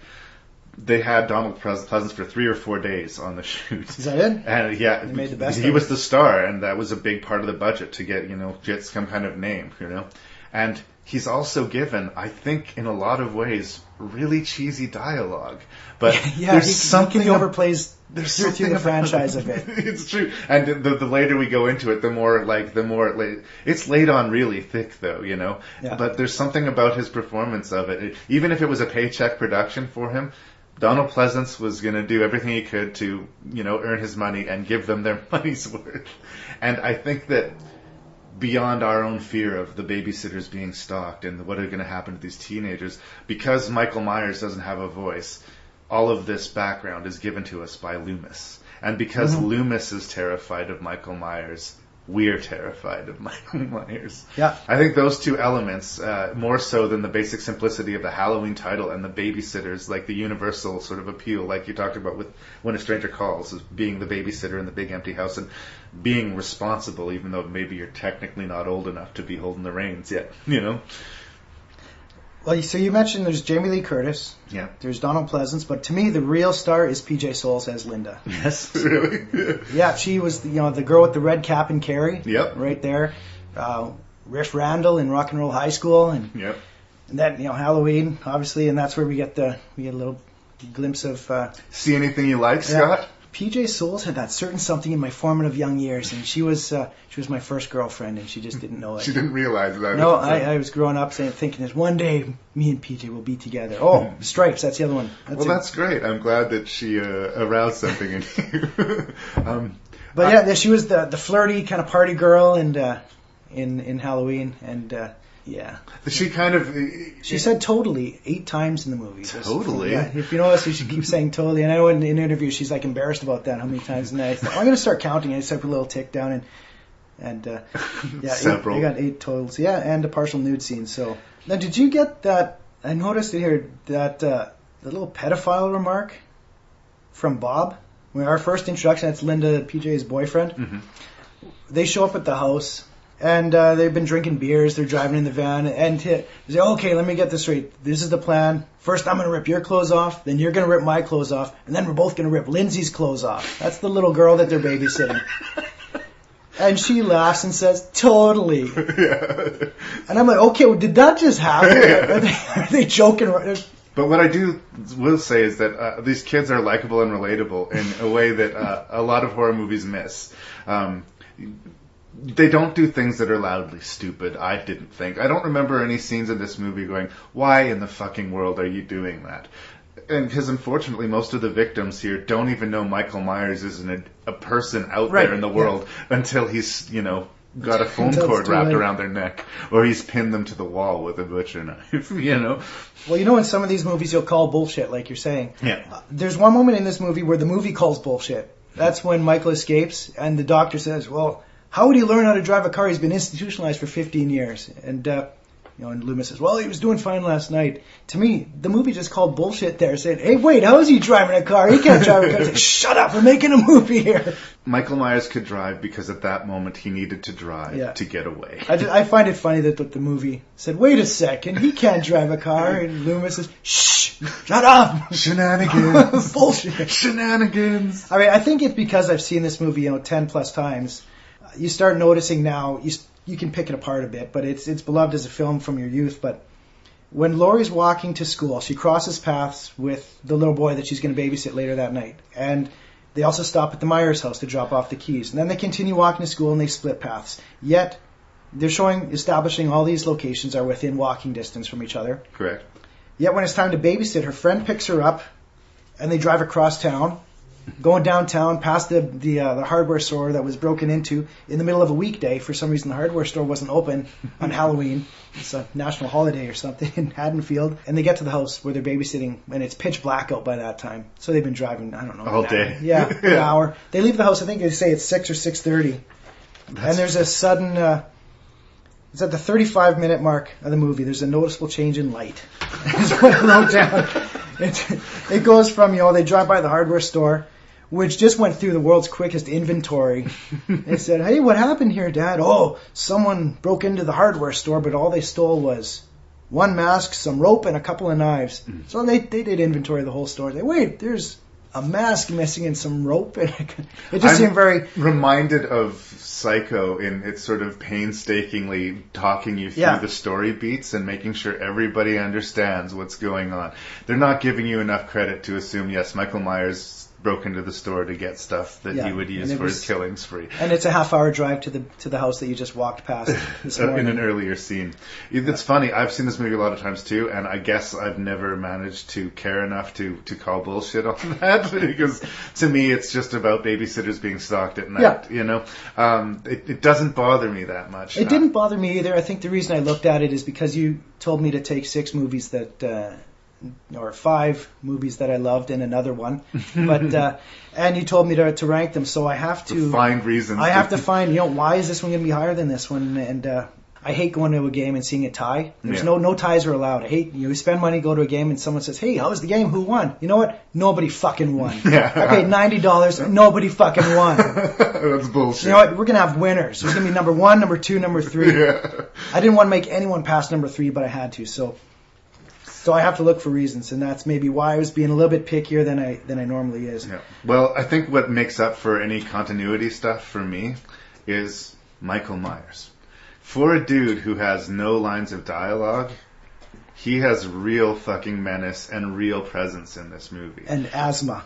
Just asthma. But just like when you see him standing by the side of a house outside, just stoically, just seeing him standing there, there's something disturbing about it. He hasn't done anything yet. He's just a dude standing there, but you're like, oh, There's that one shit. scene where Jamie Lee Curtis is there, and he just appears in the doorway behind her. Behind her. And It's, she doesn't it's even all see it's all lighting. Like Yeah. that's and it's dark, and then all of a sudden you just see his face kind of materializes, and that's. And he never seems to make sound other than breathing. Like, when he gets stabbed in the eye with a coat hanger. Yeah, a bit of a moaner. He's just like, it's like, what the fuck, you know? And the most famous thing, and I don't think anybody who's seen the movie can ever forget it, it's really like the shower murder of the movie. Are we talking about PJ Soul's boobs again? Yes, no. Okay. Her boyfriend who gets pinned to the wall. Yeah. And it's not just that he gets pinned to the wall. It's once he's pinned there and dead, Mike Myers looks at him and tilts his head and sort of like appreciates his work for a second. Yeah. And there's something utterly chilling about it. And so, it's so efficiently done. There's no dialogue. We don't see any inner life to Michael other than what we invent ourselves. But he is somehow given depth by the tilt of a head or just his appearance in a shadow in the way that I don't think Freddy Krueger or Jason ever manage in that regard, you know? And regarding that scene, this is, again, I'm maybe picking it apart. You're realizing how that could never happen. That knife could not go through his body and through the wall enough to support his weight. So there I am criticizing a slasher film where it's like, wait, because again, that wasn't even a wall he was pinned on. That was a closet. It was a flimsy closet he was banging against. It was opening and closing. And Right. maybe every time I've seen this movie previously, I've loved that scene until you told me to rank these movies. And I'm saying, well, you know what, actually? That knife is not long enough to go through a human body and through the wall and support his weight. And blah, blah, blah. But previous viewings, yeah, it was a great scene. If you want to pull a thread and pick apart this movie, like you will. Even Psycho, like I said, the painstaking plot points that kind of suddenly dead end on you. That like, why did we spend so much time on that? You never really kind of know. It's just like, it's not misdirection. It's just what it is. Well, I don't mind movies spending times on things that aren't important, because it kind of misdirection, I guess, or not everything that happens in your life leads to a certain point, But for me, like I say, I could pick holes in any of these movies. Right. And I think I felt like I had to, because 4 of these movies could have been number 1 for me. So that's tricky. Yeah. And so I thought, well, because I hate ties, I have to go to a shootout. Yeah. And so one of these has to win in a shootout. So the body count, by the way, for this is 4 teenagers, 1 adult off screen, and 2 dogs. Yep. For those keeping score at home. One dog we see Michael pick up and goes, right? Yeah. And the other one we don't see dead, but they walk into the Myers house and say, oh, look, there's a dog. And he goes, he got hungry. So we don't know what the fuck happened with that dog, but... And that just goes to show how evil Michael Myers is, He can kill as many teenagers as he wants, but you don't fucking kill a dog. And eat it. Yeah, that's too far. My biggest problem with Halloween, I hope you can help me, or there's maybe an addition out there. If you look on the counter, watch it again, 1 hour, 19 minutes, and 40 seconds. It always feels to me that there's a scene missing here. That's at the point, Laurie, she outruns him back to the house. She gets inside, locks the door, yells at the kids, go hide. And she doesn't leave that room, and then all of a sudden it feels like there's a scene missing because she's in the room all by herself, and the mood just kind of changes. She looks at the window, and the window's open. And somehow in that time frame, Michael got in the house, and he's hiding behind the couch. Right. But it just does. It feels like It seems something's too missing. quick somehow? How did he get there? She beat him to the house, Yeah. and she got inside.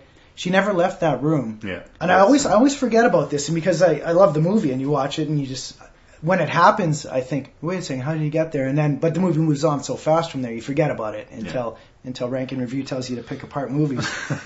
I've always wondered. It feels like there's a deleted scene that they took out for some reason that I've never seen. Well, maybe they had a shot of him approaching the house or ducking in the window really quickly, or a background shot. But Carpenter decided it would be more impactful for the audience not to see him until he decided. And maybe that goes with him being the shape and just materializing. But I think Michael is a human being. He can't just, he's not a spiritual or a ghost entity or something. So. Well, and this is again something we'll keep on talking about other movies peripheral to this. But when you look at the Friday the 13th series, Jason Jason starts teleporting. You know, he's wherever he needs to be to kill the next victim. Another thing that this movie establishes for future slasher movies is the he's not dead yet. Open-ended. She kills him twice, and then right as soon as she kills him, she has a knife in her hand and she throws it. Like, she doesn't just drop it. She goes, well, this is over, and just throws the knife across the room, and and then he gets up. Then he attacks her again in the closet. She stabs him in the eye or the neck, or I think it was the eye in that one, with the hanger. And then she walks over him, throws the knife on the floor, and... But in a way, it's not the final boo scare, which is what I like. What we're going to see soon is this need for horror movies to have a big boo at the end of the movie to make everyone jump. Yeah, the Carrie scare, right? Yeah, and Halloween doesn't do that. Instead of a big boo at the end, they send you out of the theater, and Michael Myers was not caught. You know? Yeah, he could be he's in your backyard right now when you get home from the theater. He's Evil is punished fairly definitively in movies previous to this. Halloween, whether they meant to at the time, franchised themselves almost instantly by A, making a shit ton of money, and B, leaving their, mute killer. Well, it's perfectly set up for a sequel, but I mean, this is even before sequels, right? Where sequels weren't a thing you did in '78, were they? Or they weren't common. No, they weren't like you didn't make a horror movie planning to make a franchise of horror. They didn't make Halloween saying, we're going to make like 9 of these things, and we're going to make so much fucking money. Yeah, I'm going to have so many new houses for this. And they said, let's go make a Boogeyman movie and spend $300,000. And I think, warts and all, I kind of think Halloween's a fairly amazing slasher movie. It's well shot, it's well put together, and yeah, it's good. One thing in Michael's favor, as opposed to a lot of these other killers, is he's taken seriously, and he continues to be taken seriously, whereas Freddy gets a little bit silly near the end.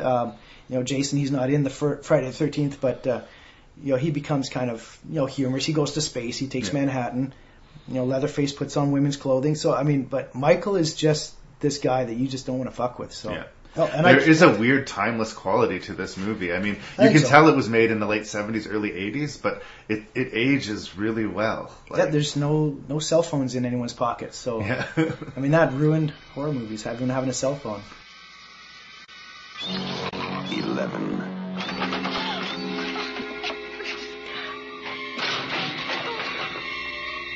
12. Friday the 13th. You may only see it once, but that will be enough.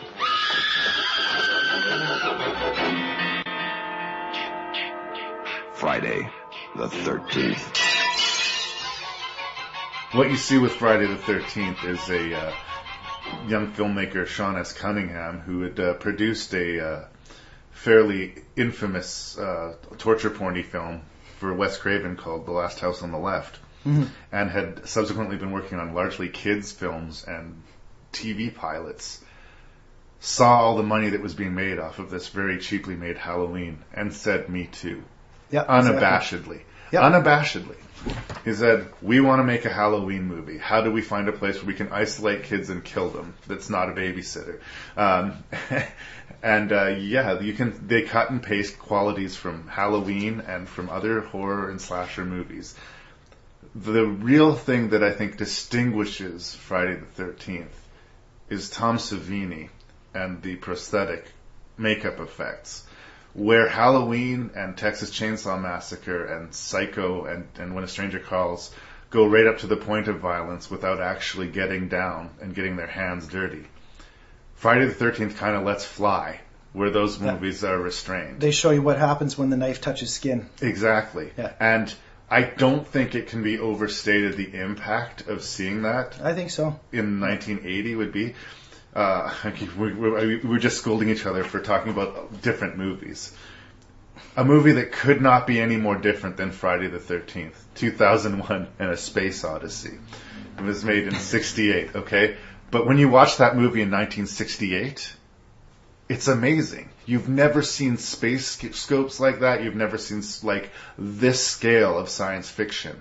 And so for that, it's amazing. It blows your mind. Yeah. So similarly with Friday the 13th, when you're in the audience and you see Kevin Bacon laying on that bed and he reaches over to grab his joint and all of a sudden a fucking arrow pierces his chest, and a fucking geyser of blood shoots out. Like, that must have blown people's minds. I mean, I know Alien had happened just before this, so they'd had the chest burster from Alien. So, like, they had seen gore and stuff like that, but I don't think they were prepared for it.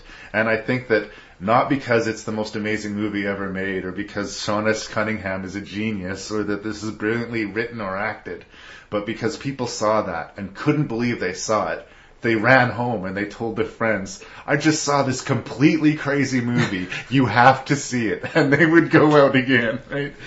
And it's funny you say it's, the Halloween influence, / ripoff is what's referred to, but I think, there's more to it than just, I think you can't really just call it a ripoff, even though you're right, the director called it a ripoff.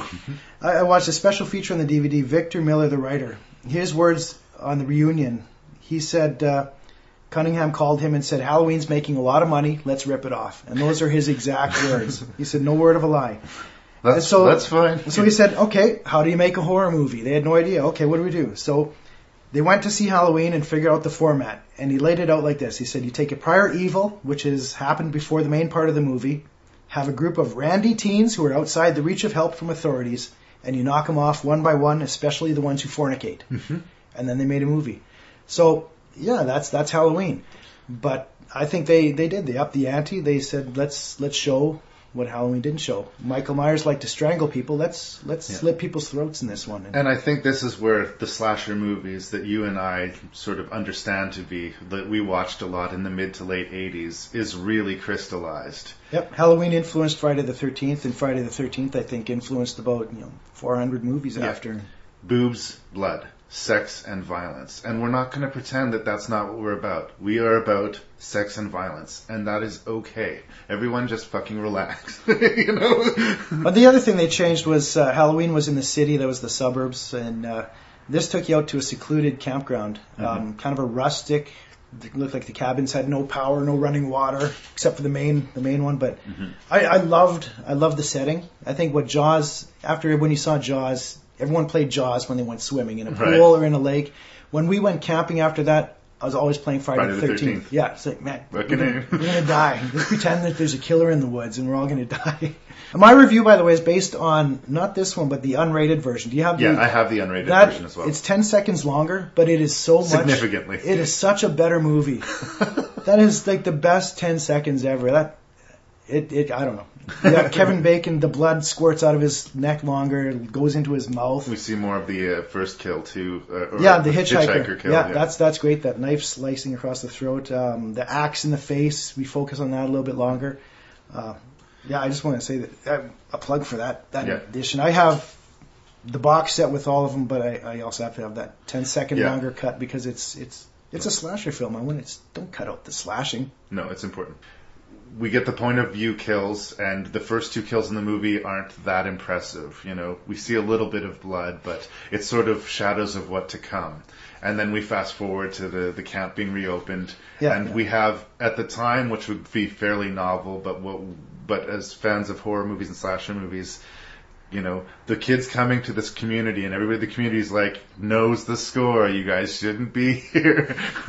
And most famously, of course, this crazy character of Ralph, who informs them that there's a death curse. They're doomed. They're all doomed. I love Ralph. But there's a great false scare, and I like to call bullshit on false scares. I don't, as a rule, like them. From a Ralph in the pantry? When Ralph is in the pantry. Why is he in there? How long was he standing in the pantry? But the great thing about that, it's a false scare, and I've said in other podcasts that people will do false scares while they're not telling the story, right? Yeah. It's just like they're going to waste all this time while they walk down a hallway to be scared by a fucking cat. Well, let's get back to the movie we were watching beforehand, right? I just think, keep telling the story. If you're spinning the wheels, I get frustrated, right? But Ralph's jump scare was weirdly set up because the scene directly before that, a police officer drives up on a motorbike and tells them that he's looking for this crazy Ralph who gets drunk and likes to spread his gospel around the area. Yeah. And the very next scene, we get a jump scare with Ralph in the pantry that we fucking should have seen coming. But it's just so weird to see this weird old dude standing there. What are you doing in the pantry? I'm getting some sugar. You're doomed.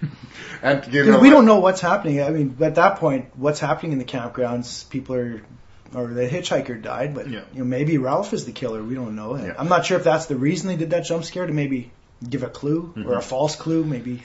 Well, but I think that they were buying a little bit of time. Like, they didn't jump right into the blood and thunder, as it were. They made an honest attempt at atmosphere, and they gave us a little bit of time to get to know the sheep.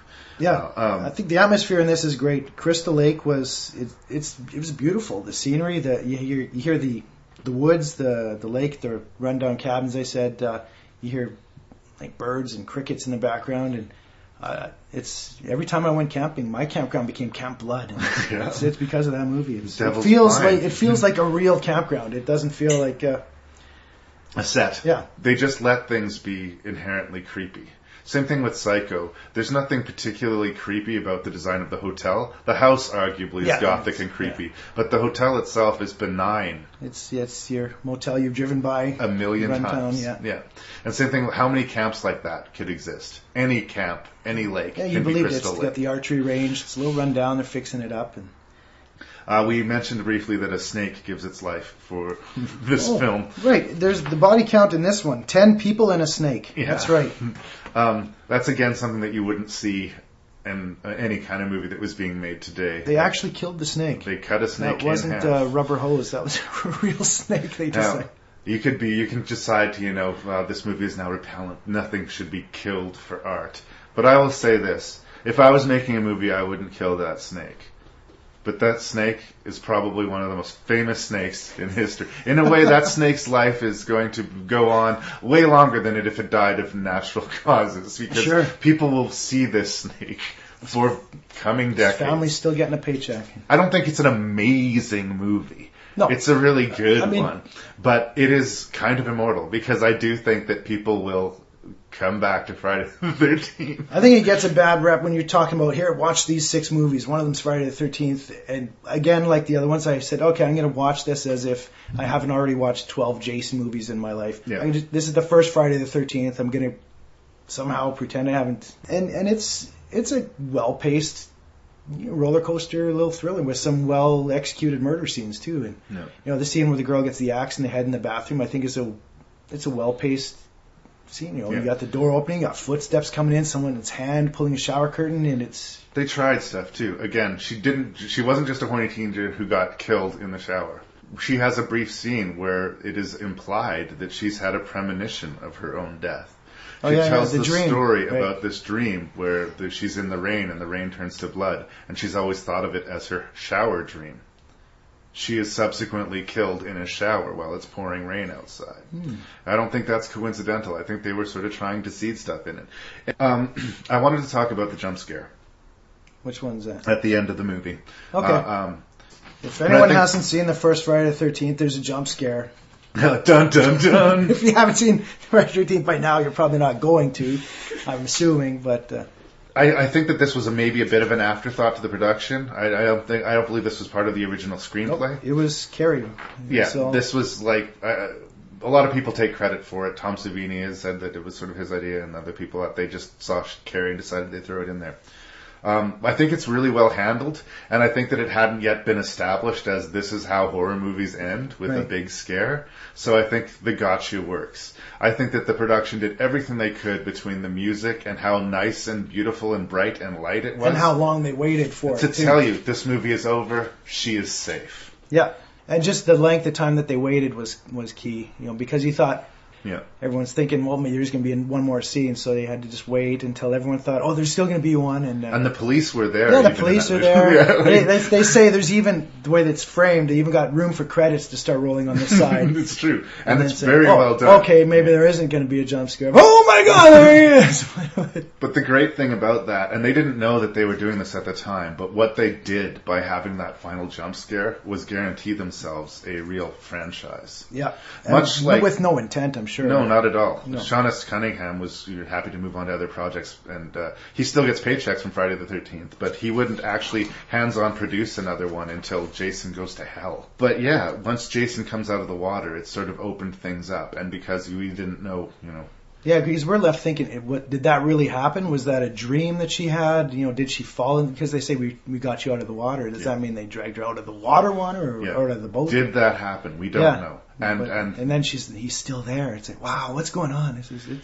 Did that ruin any of the scare for you when you first seen it and you realized, wait, the killer is like one of my mom's friends? It's a middle-aged woman in a sweater. I don't remember the circumstances from which I first watched Friday the 13th very clearly, so I must have been quite young. But even at that age, the second I saw that woman, I kind of thought she was the bad news. I mean, it's pretty obvious when you watch it with adult eyes, but when you watch it as a kid, she lets on pretty quick that there was something bad about her right away. So that's what. Because we're talking about. We're watching movies this week on this list. A guy who wears human skin on his face, has a cannibalistic family. We have the boogeyman himself, Michael Myers. We have a burned-faced dream demon. And now we have a middle-aged woman who looks like she's one of my mom's friends. Yeah. And then she has a slap fight with the final girl. And yeah. I don't know. I didn't take anything away from me until I start watching it again and again. But then she also starts speaking in her son's voice and answering back in her own. You say, okay, yeah, she's messed up. She's demented. And we've already seen her brutally slaughter 10 people at this point. So I like that she's a little bit of a tragic figure, too. Like, sure. I mean, what she's done is wrong. She's killed a bunch of people, and she should not have done that. But her son drowned. And it was more than she could bear, and that's what drove her crazy. And so, in a way, I'm more sympathetic to her than I am to the chainsaw wielding family or anything. Is it a whodunit though, because we don't know who it is, or I mean, people complain about that. So it's not really a whodunit because we're not given any clues to who this could be. The only thing we're dropping is there's a guy breaking logs with an axe, and there's Crazy Ralph or. But Sean S. Cunningham, again, and I appreciate that he doesn't pretend that he was trying to make the most brilliant horror movie ever made, that he sort of stumbled into this. And I think that's one of the difference when I was talking about Texas Chainsaw Massacre and Tobe Hooper. Tobe Hooper kind of strokes his beard and is like, yeah, Texas Chainsaw Massacre, baby. Whereas I think that he was more lucky than skilled in that respect. This guy, he knows what he did. He knows that he was knocking off Halloween and that he got really, really lucky. And it's funny, and it's the writer and director saying, oh yeah, we ripped off Halloween. I say, no, don't say that. Say you were inspired heavily by Halloween. Don't say I ripped it off, because Psycho inspired Texas Chainsaw, and Texas Chainsaw inspired Halloween, and et cetera, et cetera, et cetera. And each one tries to do something to one up or take it a bit further. And I'm surprised at how well, in a way, my opinion of Friday the 13th has improved over time. I was surprised how much, actually, that I did just look at it as one movie. And, yeah, it stood up. I mean, it doesn't really seem dated. There's some... Because when I was like a Jason freak, I would not have considered this high on the list of Friday the 13th movies. I liked it when it was a little bit faster and a little bit more mayhem. Can I just mention one scene? Please. In this movie? It's the least interesting scene in the movie, but it's my favorite scene in the movie. Okay. And I don't know why. It stands out to me. I wrote it again. For some reason, I keep track of counter time here. 1 hour, 8 minutes into the movie, Alice, the final girl, Alice making coffee is what I call it. It's Alice making coffee, and it's over 2 minutes long. You know what the scene I'm talking about? I think so, yeah. For some reason, I look forward to this scene every time. And say, oh, here it is. And all it is, it's one camera, and it follows her. She wakes up from a dream. Yeah. She wakes up, Bill! And then there's nobody there. And then she walks in. Okay, I fell asleep. She's all alone at this point. Everybody in the campground is dead. She has no idea. And she makes coffee. We know. Everybody's dead, and you're going to be dead too really soon. And she goes and she boils some water. When she wakes up, goes boil some water, gets some coffee grounds, prepares her cup. She opens the pantry where we already had a boo scare. Mm-hmm. So she opens that pantry, walks in. The camera doesn't follow her. No. She's in there for a couple seconds. She comes out with some sugar. It's all about waiting for something. And it's so quiet. The storm has stopped outside, so it's quiet. And I don't know. Some people look at that at being padding, but for some reason, I just think that's the most suspenseful scene, and it's. Because you're waiting for the killer, and when the killer shows up, it's not in the way you expect. It's so quiet, and she makes that coffee, and then she just stands there waiting for the water to boil, and it closes in on her face a bit, and it looks like at that moment she realizes, something's not right. I smell a rat. She realizes how quiet it is and how alone I am. Maybe it was 2 minutes of padding to make a 90-minute movie, but and I'm not alone because I looked it up. I went on Google and I started Google. I went Friday the 13th. Alice makes coffee, and then I seen, whoa, someone wrote a fucking essay on this. So what? And, no, these things have been studied like the Zapruder film. It's crazy how much people love it. It's always been one of my favorite scenes, and it's the most meaningless scene. But and I love gore, I love violence, and I loved Alice making coffee. Yeah. And the next scene that follows that is when she says, you know what, something's not right. And then she puts on her coat and goes outside. And that's when she finds Bill like nailed to the wall, and then she lets out that scream, and the music fires up, and it's on. And then we have the big final. But you talked about in Halloween the scene where Michael Myers manages to get into the house and we don't see how or where he got there. He just shows up behind the couch. And I wanted to mention a similar thing that happened in Friday the 13th. Probably my favorite kill of the movie, Kevin Bacon. Okay. We're getting the juicy sex scene. Yeah. Yay! They do a slow pan up, and somehow the two who are making love in the bottom bunk have failed to notice that there is a dead body in the bunk above them. Yeah. I'm not going to call bullshit on that. I'm just going to say they were preoccupied with each other. Well, and there's no electricity in the cabin, right? They had candles, so they could have... Okay, they didn't see that. I'm not going to call shenanigans on that. Sure. They have sex. She gets up, so she has to pee, and she goes to the shower. And he stays there to smoke a joint. And he is stabbed through from the bottom. Are we to believe that Mrs. Voorhees was under the bed the entire time that they were making love and waited for her to leave to kill the guy? Because, again, much like your Michael Myers conceit, I don't know how she gets in there and gets under the bed without him noticing otherwise. Yeah, no, she had to be under there the whole time. And that's as disturbing as fucking anything else. That's something I've never really thought about. And is this like Throw Mama from the Train when Danny DeVito's just waiting for him to finish? But yeah, exactly. I could see Pamela Voorhees just flipping through a magazine. They're really going for a record here. The glory of youth. Wow. I'm not a dirty old woman. And for the record, this is not me wagging my finger at the movie or anything like that. I still enjoy the movie. But you talk about the killer just being where the killer needs to be to do their work. That's definitely a case of that. Yeah, and she waited, whereas Jason did that in part 2, right? He killed 2 people having sex, but he didn't wait until they were done, right? Nope, he pinned them together. That's great. But the idea of this, 55-year-old woman or whatever, she is laying there's under a picture of her here, right? Yeah. Jeez. She's wearing 3 layers She had a 12-year-old son in 1958, and it's now 1980, so she's, And today is his birthday. The kids of Elm Street don't know it yet, but something is coming to get them. There's something out there, isn't there?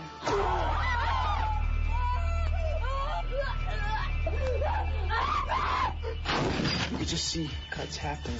What did that, Lieutenant? I don't know. What has the coroner got to say? He's in the jar and puking since he saw it. They're gonna kill me for sure. Did you do it? There was somebody else there. He was locked in a room with a girl who went in alive and came out in a rubber bag. No one knows where it came from or who it will visit next. Nancy? There's something wrong with you. You're imagining things. Nightmare on Elm Street. Do you believe in the boogeyman? No. Whatever you do, don't fall asleep. Wes Craven, who'd already made a name for himself with some horror movies previous to this, probably most significantly Last House on the Left, but I'm much more a Hills Have Eye guy than a Last House guy. Yeah. That's me. But basically what they did here was meld horror and fantasy. And I think that's the real magical element of this movie because... magical? Well, it has, the lineup of teenage kids who are going to die and, a lot of familiar elements to it, except for this killer stalks exclusively in the dream world and is not limited to kitchen implements or chainsaws or he can affect the world. He can use your worst fears against you. He can cut off his own fingers and grow them back. He's there's no real way. And I think the whole using your fear against you would be explored more in the sequels as it went on too. But there's no way to escape him. Yeah. You have to sleep sooner or later. You can't outrun sleep. And between the concept of, trying desperately to stay awake, but knowing it's a failing battle, and having a killer who has a much bigger playground to work in than any killer we've seen previously, it really opened up the slasher genre to really see that they don't all have to be the same cookie cutter movie repeated over and over again. Yeah, let's do something different with it. Some time has gone by since Friday the 13th here. I want to say 84. I want to say 84. I'm not seeing it on the disc here. Let's say it's 84. Yeah, he just pumped it up a notch. And for all the spectacle of the movie, it's a very low-budget movie. Again, it's ambitious considering what they were trying. And it's also interesting to note, in the middle of the 80s, when we had slasher movies coming out every fucking weekend, every holiday on the calendar was spoken for by a horror movie. He shopped this movie around, and nobody was interested. But it had Jack Sparrow in it. Yes, it did. It's Captain Jack. Johnny Depp. Fresh-faced Johnny Depp. That's one of the real pleasures about watching old 80s slasher movies again, is seeing people who were not yet famous and slumming it, It sort of blurred fantasy and horror and made slasher movies on a bigger canvas than they'd ever seen before.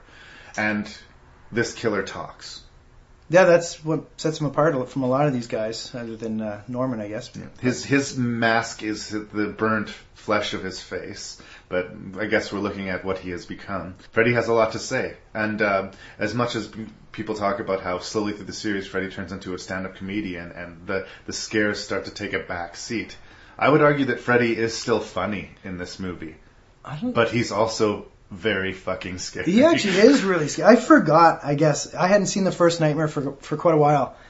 And I think maybe the sequels tarnished my view on it. Yeah. I mean, some of the sequels are great fun. Yeah. But I think I forgot now. In the first one, his face makeup is different too. Mm-hmm. And he speaks. It's a little wetter somehow. His voice is deeper. Mm-hmm. And he seems just more menacing. And you look at his face and it looks. And even that opening scene where he's building the glove over the credits. Mm-hmm.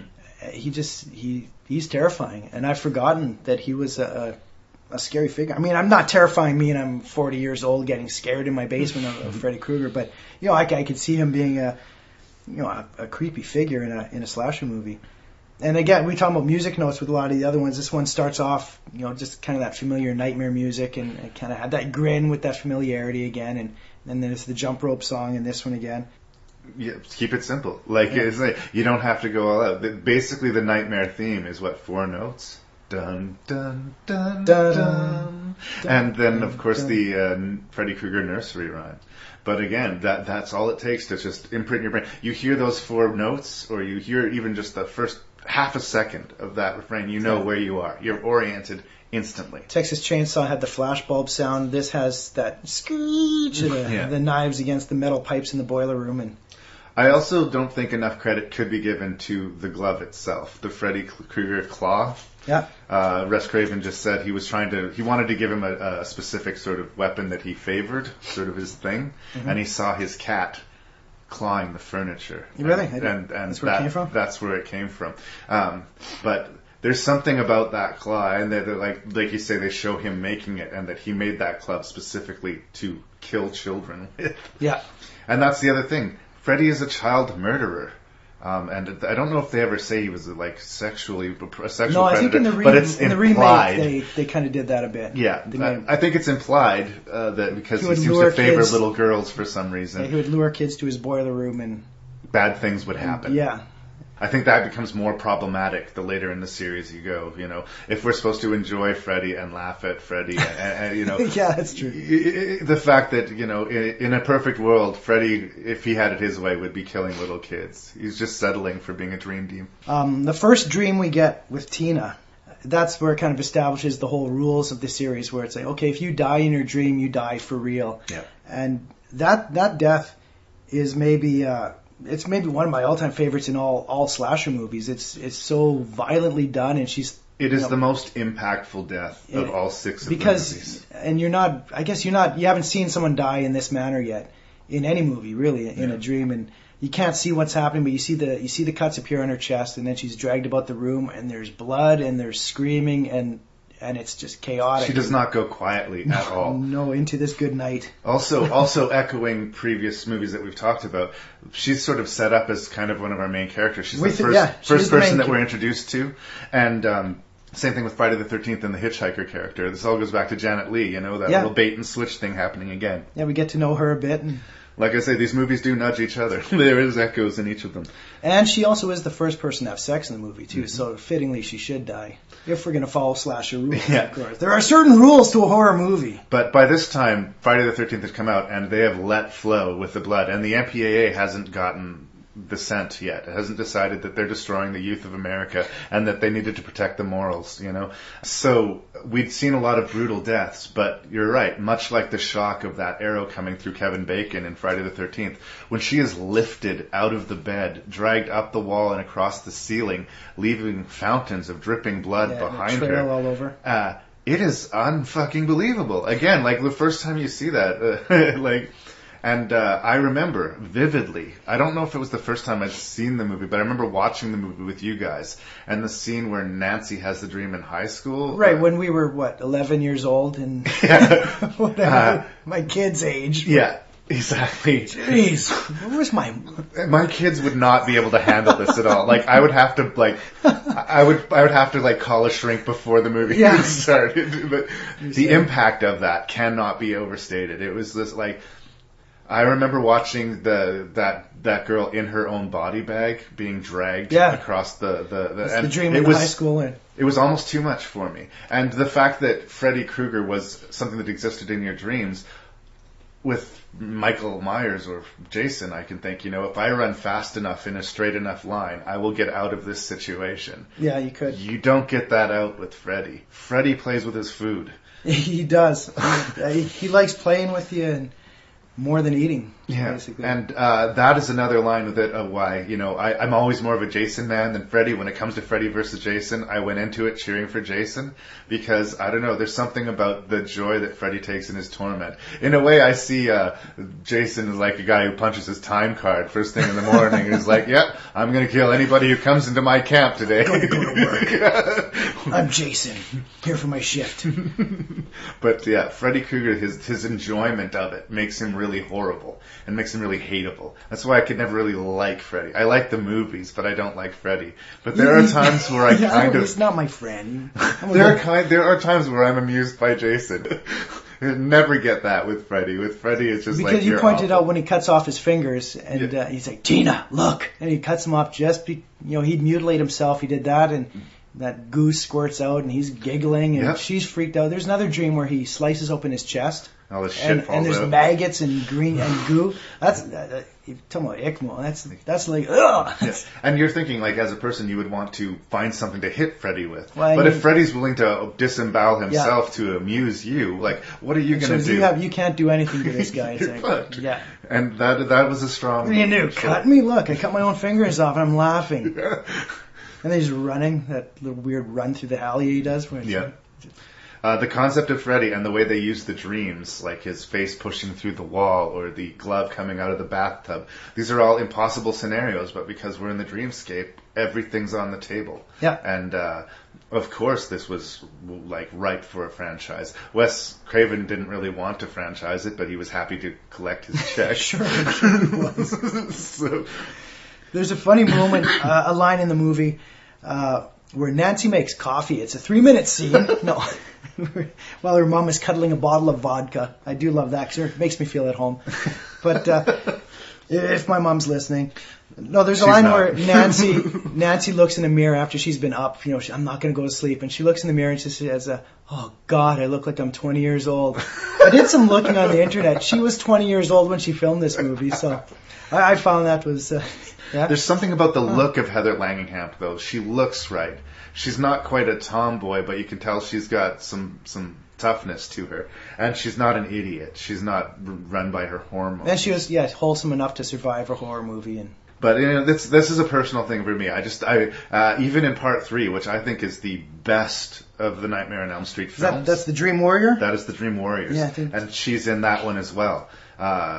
You look at that cast and you look at that movie, I think she's one of the weakest performances in that movie too. That's a personal. Is that the one with Patricia Arquette too? Yeah. Lawrence Fishburne's in that one too. I don't want to spend this whole time pissing on Heather Langenkamp. She's adequate. Although that would be fun to do. I guess she is adequate, but I don't think that she is the strength of the movie. No, it's a Freddie movie. I've never personally had a problem with her. I never noticed it. But right. Yeah, it's definitely Freddie's movie. Another difference in these movies too is there were things that happened in the movie that were scary and gory that didn't involve a death. Like you said, the body being dragged to the high school and him cutting himself. And nobody died in these scenes. Nobody died in these nightmares. But it was just unsettling. The imagery was troubling. Yeah. And the tongue coming out of the phone. Yeah. That was another one. It's they say it was like I think it was like a $20 effect they did.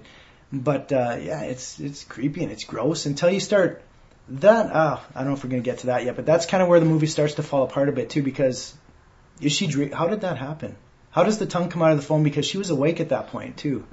Like she was so exhausted. Or is that one of those, because they start defending, it was a micro dream. She fell asleep for a second. Yeah, well, and they're still sort of working out the rules of the franchise at this point. I let it go like that she was super exhausted and she'd been staying up for so long that she was in that limbo area. Yeah, so you'll allow that when she dozed off. And there is times I've been there where I've just been so tired that I'm not even really clearly thinking. Oh, like the drive over here. Yeah, exactly. I'm your boyfriend now, Nancy. I think another one of the themes that I like about this is that the communication typically between teenagers and their parents. Teenagers go through that phase where they believe, A, that they are going to live forever and they are invincible, and that their parents are idiots, mm-hmm. And communication breaks down. The interesting thing about this is that Nancy's right. Yeah, she's right. Her mom is hiding things from her. And the reason that her mom's this ridiculous alcoholic is because there's a history that ties into Freddie. It's also interesting in that because her mother, understandably, is unwilling to believe that there's a dream demon stalking her daughter, the things that she does to try and help her daughter ends up putting her daughter in more danger. Oh. Hence, let's put bars on all the windows of the house so Nancy can't leave the house, and let's give her a sleeping pill because she hasn't been sleeping. You know? Somehow a door that locks from the inside. I don't understand that she ran downstairs trying to get out of the house after she brought Freddie into her world. Yeah. And she went all Home Alone on his ass and set up all these booby traps, and she's fighting Freddy Krueger or the wet bandits from Home Alone. But she goes downstairs to try and get out of the house. Her mom's on the couch. She was like, her drunk mom saying, it's all locked. The door's locked. Well, fucking open it. You're on the inside of the house. You can open it. But the handle. I like that conceit that the mother, in trying to protect her daughter, is actually making things so much worse. I thought that was a nice touch, and in sort of like the clueless way that parents try to reach out to their kids. I mean, do you want to hit the ending at all in this one? I think we do need to talk about the ending. The body count in this movie is 4, ? Or is it 0? Mm-hmm. I don't know. There's been essays, again, written on what does the ending mean. I mean, you go ahead. I mean, first of all, they lost me. The final 5 minutes, I'm lost. When I watch the movie, like you've said before, it's a good ride. Mm-hmm. You're into it. It doesn't really matter that much until you really look at it and say, okay, well, wait, what did happen in this movie? Is this... And the 5 minutes, when you try and explain the last 5 minutes, then that forces you to then look at the previous 20 minutes and the whole 20 minutes as a whole, saying, wait a second, what happened here then? If this is the case, then does that still make sense? Right. Yeah. I mean, you're the expert. I'm just the guy who watched horror movies when I was 8 and said fuck. And expert is pushing it. I'm a podcaster and a low budget filmmaker, but that's as far as I'm going to go. Well, I'm a low budget film watcher. Budget. Hello. It's one of those. The way I see it is that Wes Craven's script, which was inspired, by the way, by real cases of people dying in their sleep. I think that Wes Craven's original script was that this was all a nightmare. Nancy wakes up having bested Freddy, and then she gets up and all of her friends are alive, and they pick her up and take her to school. And this movie really has been a nightmare on Elm Street. Nancy learned about her inner strength and about herself and some, about the relationship with her parents. This is all psychologically being explored in her nightmare. And then she wakes up and all is as it was when she went to sleep. That was the original ending. That was the original ending. And, I guess it's not punchy. It doesn't have that jump scare thing, and it doesn't say franchise me. It just says that was a really cool, visually strong fantasy horror movie. And that's what Wes Craven was trying to make. But the producers... But even if they kept that ending, though, that bothers me. I don't want to watch a movie and then in the last 5 minutes say, none of this actually happened. Mm-hmm. And I hate when they kill someone in a movie, and then at the end of the movie, something happens, they kill the main bad, and the guys who died, they come back To save and the say, day. well, even they're back. Yeah. They didn't die. Something happened. Everything's okay now. It's As it no, turns if out- you die in the movie, you stay dead, damn it. Yeah, and I understand that. I think I would have let it go if it was all a dream, but I think that Bob Shea, who was heading New Line, who blood, sweat, and tears, as much as Wes Craven had been nurturing this project for a long time, Bob Shea got this movie made, and he may be a penny pincher, and he may be kind of a little bit on the cheap end of the Hollywood producer scale, but no Bob Shea, no Nightmare on Elm Street. Okay. And he did have to, in order to get the movie made, didn't get a back-end deal as good as he would like. So he wants this film to be a franchise. He wants this film to do well, and he wants to do Nightmare on Elm Street too. Okay. So that ending doesn't work for him. Because by 1984, we're getting sequels made for horror It's happening. movies. Yeah. Halloween's on 3 or 4, and Friday the 13th's coming out every summer, practically. So it's like, I want a piece of this. And at the time, New Line was a storefront operation. It's been referred to as the house that Freddy built. Nightmare on Elm Street made New Line Cinema. No Nightmare on Elm Street, no Lord of the Rings. So I think Bob Shea was like, we need a jump scare ending at least, or we need to leave it open for a sequel. And Wes Craven, recognizing how much Bob Shea had put into making this movie, I think was willing to meet him halfway there. But they even then couldn't agree. Does it end with Freddy driving the car, or the car having Freddy stripes on it, or does Freddy just kill her mother? Because you'd think that his primary motivation would be less against the children than the mother, who was responsible for burning him alive. Mm-hmm. And in the end, after arguments and editing and cutting and recutting, they took all 3 of those editings and they cut it into one. And you know what? The reason you have trouble with it is it doesn't really make sense. No, I mean, if that's a dream, whose dream is it? Yeah. But why are we seeing that? What's happened? What does it mean? And as she's screaming and the car drives away, like, we don't know where we're left. And the screen goes to black. But for me, at that point, the movie had been so good and so new and so different. It had raised the bar for the slasher already that I was willing to let that ending go. I gave it a pass. I know it's problematic, and I know it doesn't, as a story point, it doesn't, make 100% sense. But that's the ending that we have, and I've seen more problematic ending to horror movies. I think it stands out more because the rest of the movie seems so considered and so good and so original that ending feels slapped on. And it feels slapped on because it was. It may stand out more, too, because it is a fantasy type world with no set real world rules. So we have to figure it out. We have to figure out, what does this mean? Is this real? Is this a dream? And it seems through the movie it's fairly obvious when someone's dreaming. They close their eyes for a second and they open them. Oh, wait, are we dreaming or are we real? And then something weird happens. And like in the school, there's a body that just drags by. Okay, we're in a dream. Yeah. But the last 5 minutes there, I just can't. That hurts the whole ranking for me. I mean, it does affect its place on my list. And then you go back down to the 20 minutes before when she defeats Freddy by turning her back on him. And I mean, she just seen him kill her mother, and her dad was in the room, and then they say, all right, well, so I'm going to go downstairs now. Okay, well, you just saw your wife die. I guess you should probably go downstairs and do something. But they kind of, I don't know, is that a dream when her mother dies on the bed? Well, because she turns his back on him, and then she says, I know this is a dream. I take away the power I gave you. I want my family and my friends back. And then he goes, no. And said, really? That's what I had to do? If we look at it from the perspective that Nancy was having a nightmare, and in a way she sort of became lucid with it. She started lucid dreaming at that point, No, I don't like this dream anymore. No, I'm going to take control of it, and I'm going to give myself, So then if that means that was a dream, then her bringing him into her world was a dream. Because some people say then she never actually brought him back into her bedroom that night. Right. That when she went to sleep with the intent of bringing him back, she just dreamt. That whole thing was a dream. Mm-hmm. But I'm calling bullshit on that too, because she set up the Home Alone traps in her house, and that little sledgehammer hits him, it knocks the wind out of him, and he gets hurt. He doesn't get hurt in the dream world. He cuts his fingers off, and that doesn't hurt. Yeah. She sets off the little flash bulb and tripwire. He's getting hurt there. She sets him on fire. But this again, wouldn't happen. I think that's dream. the inversion that's supposed to happen again in Wes Craven's original idea of it. All of her fears are running the show in the nightmare for the bulk of the film, and that their fears are represented by Freddy Krueger, right? when that switchover happens, when she takes the power into herself. And this is better articulated in the Dream Warriors things. Like, it's not just Freddy. Yeah. It's not just Freddy who has powers in the dream world. In a dream world, you can do anything that you can imagine. And that makes you a worthy adversary to Freddy. And that's why Dream Warriors is fucking awesome, I think. And that's, I think, what Wes Craven was going for with Nancy there. Nancy realizes that the power, the fear that she is running Freddy, she may be the engine that is running Freddy. But her becoming aware of that is what makes her able to destroy it.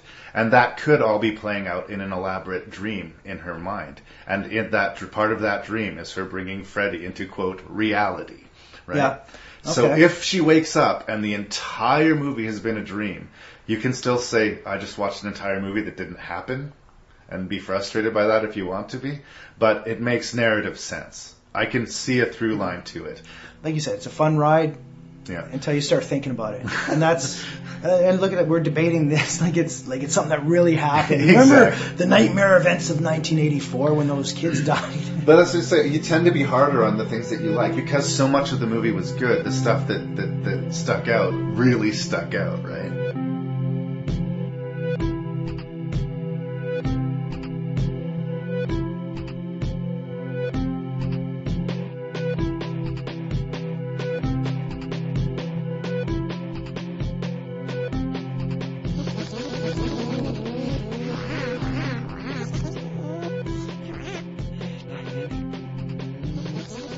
Okay, well, this is the real bitch of the bunch here, because now, Scott, I'm afraid you're going to have to rank these 6 classic slasher films from your least favorite to your most. And I'm kind of glad that my guests get to go first sometimes. For some reason, it seems to be like high pressure to be the one to lay their opinions naked before the world. But tons naked. Also, for those of you listening at home, we're not wearing any pants. Yes. So it's not just my... Okay. Anyways, yeah, this was a hard rank for me. It's kind of a personal ranking. I sort of looked at this and said, well, how should I rank these first of all? Should I rank them on the order, which is the technically best movie to the worst, or my personal favorite, or in order of their importance to the slasher genre? So I kind of took a combination of all those and thought, well, where would they fit? And keeping in mind the object of a horror movie is to horrify. So number 6 on this was When a Stranger Calls. That was the one that I thought was the easiest. It fell right to the bottom for me.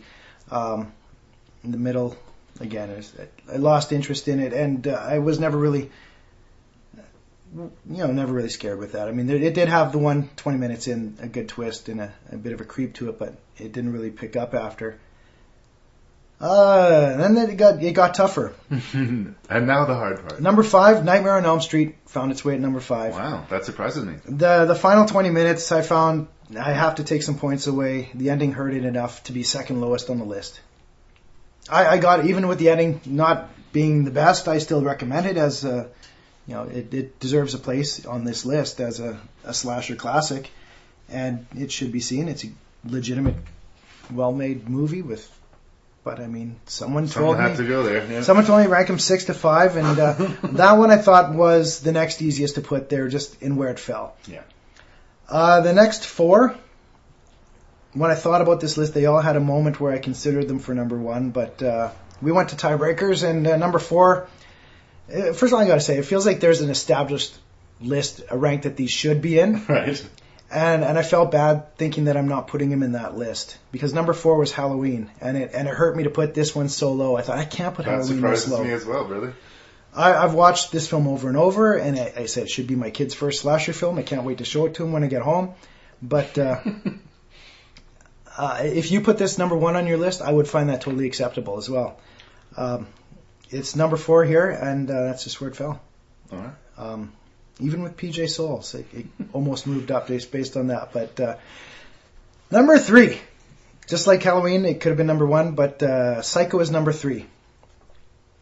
It's just where it went. I mean, it's a classic, it's a masterpiece, and it should be seen. And that Bates Motel and Psycho House should never be taken down from Universal Studios backlot. Ever. No, I know they've talked about it now and then, but no, that should stay there. And kids, we come to the top 2 spots. All right. And I was so surprised to see that I put Friday the 13th as high as number 2.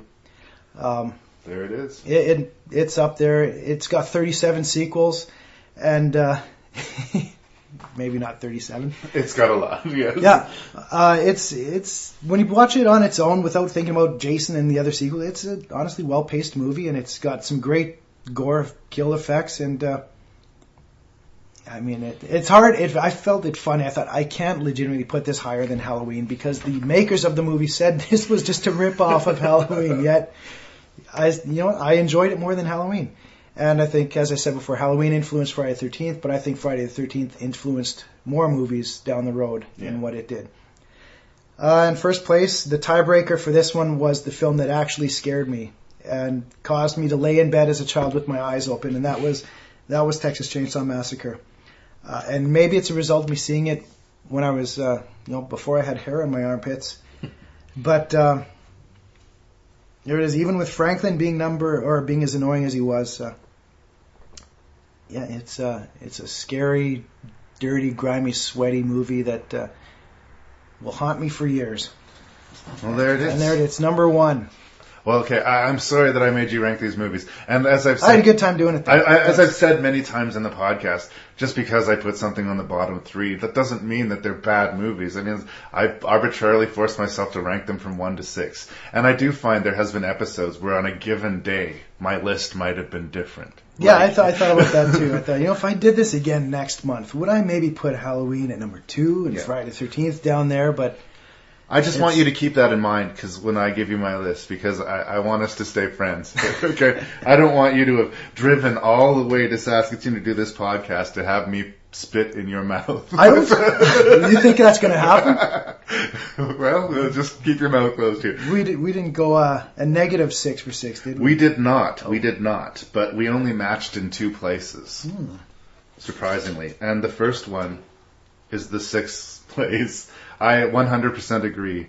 When a Stranger Calls is the least of these 6 movies. I think it's because it felt like the odd one out. Yeah. When I watched these 6, it was the 5th one I watched. Mm-hmm. And I just watched Halloween, Nightmare, Friday, and it didn't fit. It seemed like the one that was...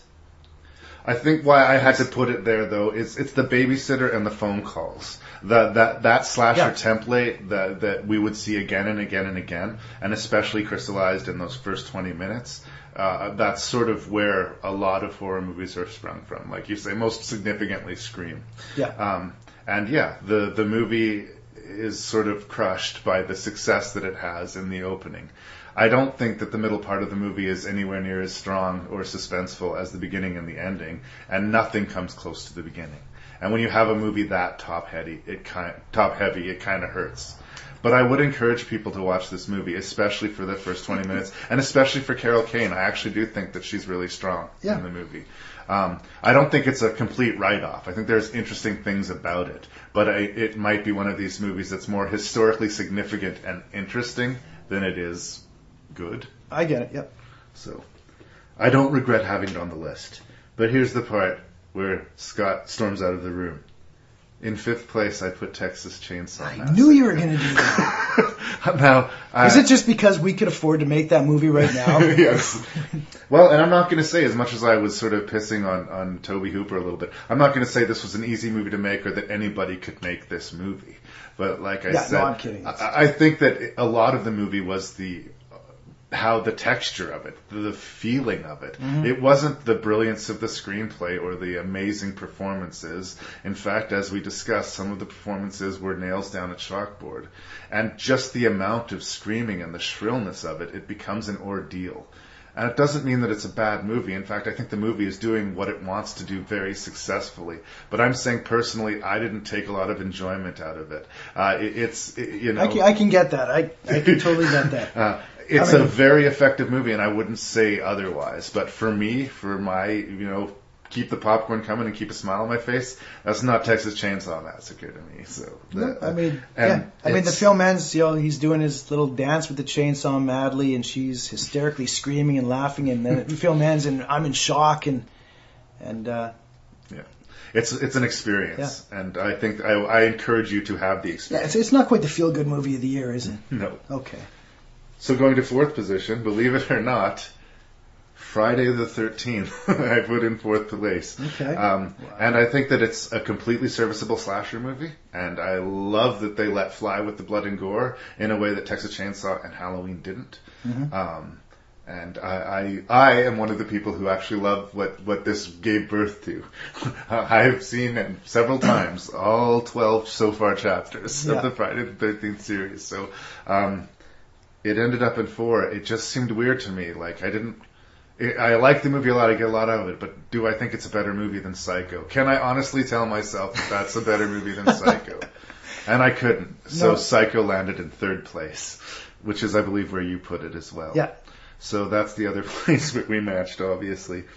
Like I said, there's charm and to this movie, the fact that it is kind of dated and that the characters speak and behave in ways that are old-fashioned, and the amount of narration that you get where you're hearing the characters' thoughts, sort of thing that we don't get as much often these days. You know, you'd find that a lot of times in horror movies or other movies when they're adapting novels, because there's so much that you can get in a novel that you can't put in the screen. Entire passages are basically read while the person's driving a car or something like that. Or very obviously not driving the car. Yeah, indeed. Yeah. Stands out. But for the artifice of the movie and sort of some of the stonier performances, does it work as a thriller? Absolutely. Does it deserve to be considered a classic? Absolutely. And is that Anthony Perkins' performance for the ages? Absolutely. I just couldn't put it lower than 3, but I couldn't put it at number 1 either. And I'm sure that there's some Hitchcock fans out there that are just like pulling handfuls of hair out of their head right now going, you fucking idiots. But there it is. In earlier permutations of the list, it was in 5th place. And then I like, really? Is Psycho a better movie, or a worse movie than Texas Chainsaw Massacre? Am I going to make that case? And that's what I'm saying. Are we looking at best movie, or do we start looking personal enjoyment? Exactly. So what do I get the most personal enjoyment out of? And at times, Psycho sort of could almost be a stage play at times, and with the performances. I will say this about the movies, though. I will probably revisit Friday the 13th more often than I revisit Psycho. Yeah, you'll go on a roller coaster more than a merry-go-round. Mm-hmm. There it is. And I can't call Psycho a merry-go-round. It's a merry-go-round where 2 people are viciously murdered. So, but I think your point is well made. It's just it's moving on its own sort of vibe. Yeah. In 2nd place, A Nightmare on Elm Street. Wow, we're way off. Yeah, we're very different. Again, I think that it took all of the elements of the slasher genre and bumped them up 3 notches, and I gotta give big points for that. In a crowd where derivative slasher movies were coming out left, right, and center, they distinguished themselves by, doing something that was noticeably different and original. And if you listen to the podcast, which I know you have, I give big points to originality. Mm-hmm. I will go see that zombie movie where a bunch of survivors hold up in an obscure location and fend off the dead. And I will go see that movie where a bunch of babysitters are killed in a series of babysitter murders. But I will go in there knowing that they're derivative. There's something really exciting about seeing a horror movie, especially for the first time, where you don't know where it's going. Yeah. Where when a character enters the screen, you don't know that they're going to be dead in the next 2 minutes just by their first line. And that's what Nightmare on Elm Street brings to the table. I know we spent a lot of time talking about the problematic craziness of the ending. But for me, that movie is full of crazy dream logic imagery. And yeah, fair enough. You got to buy in and say, I guess anything can happen. And it's just the last few seconds. I remember when we reviewed the remake of Last House on the Left, I was like, fuck, I wish they could take those last few seconds of that movie away. Yeah. It just fucking pisses me off. But it's not enough for me to say you shouldn't watch the movie. No. So. See, the difference is that was about 5 seconds, whereas... Yeah, this is a few minutes anyway. 5 to 20. But. And at number 1, I put Halloween. I thought it was so great when you said, I could totally understand and respect you putting Halloween in first place. I was like, well, I'm glad to hear you say that, Scott, because I do think that, in a way, Yeah, I totally respect you for taking the safe route out and taking the IMDb.com rankings and just saying, well, which one did they say is the best? No, I think, like I said, it doesn't let fly with the gore in the way that Friday the 13th did, but it's a little bit more composed and worries about both the scares and the violence. Like, the balance is the most right. And it is, in a way, kind of the most perfect, quote-unquote, slasher movie that I can think of. Yeah. And, you know what it really might be? Is that fucking tilt of the head. Yes, I know that knife shouldn't hold the body, but there's just something about Michael Myers, admiring his work that is burned into my brain as much or more than the shower sequence in Psycho. Yeah, and it wins the best soundtrack award. Indeed. So there it was. It wasn't easy, but that's how they act.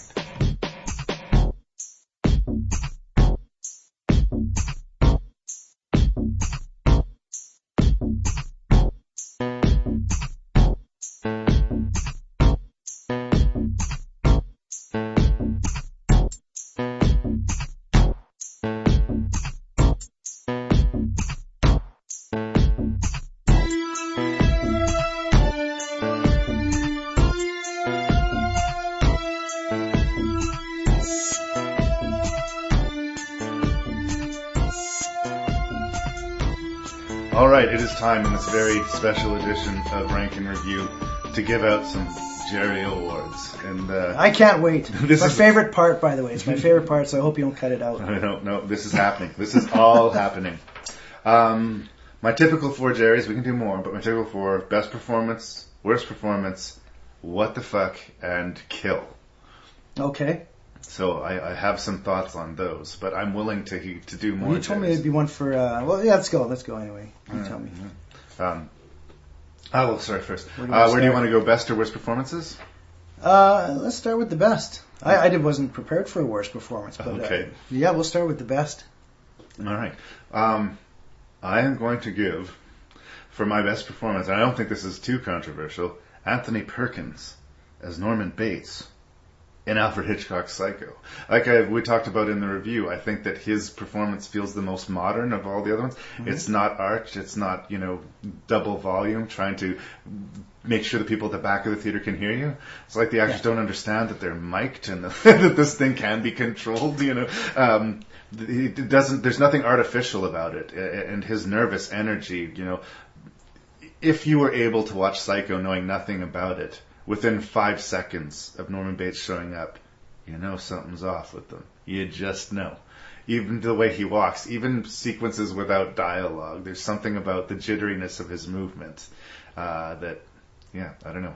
I had to give it to Anthony Perkins for Psycho. Oh, so he's not even a nomination. You're just saying that's the winner. That's who I would give it to. Oh, okay. Oh, yeah. You want some nominations? I guess I could give you some no, nominations. he is the winner. Okay, we're on the same page. Sorry, I thought you were throwing... We can talk about some other good performances if you want, but that's where I would immediately went. Yeah, he's the first person I thought of, and I think he's the easy winner. Mm-hmm. The other ones down the list, I think Donald Pleasance in Halloween. Mm-hmm.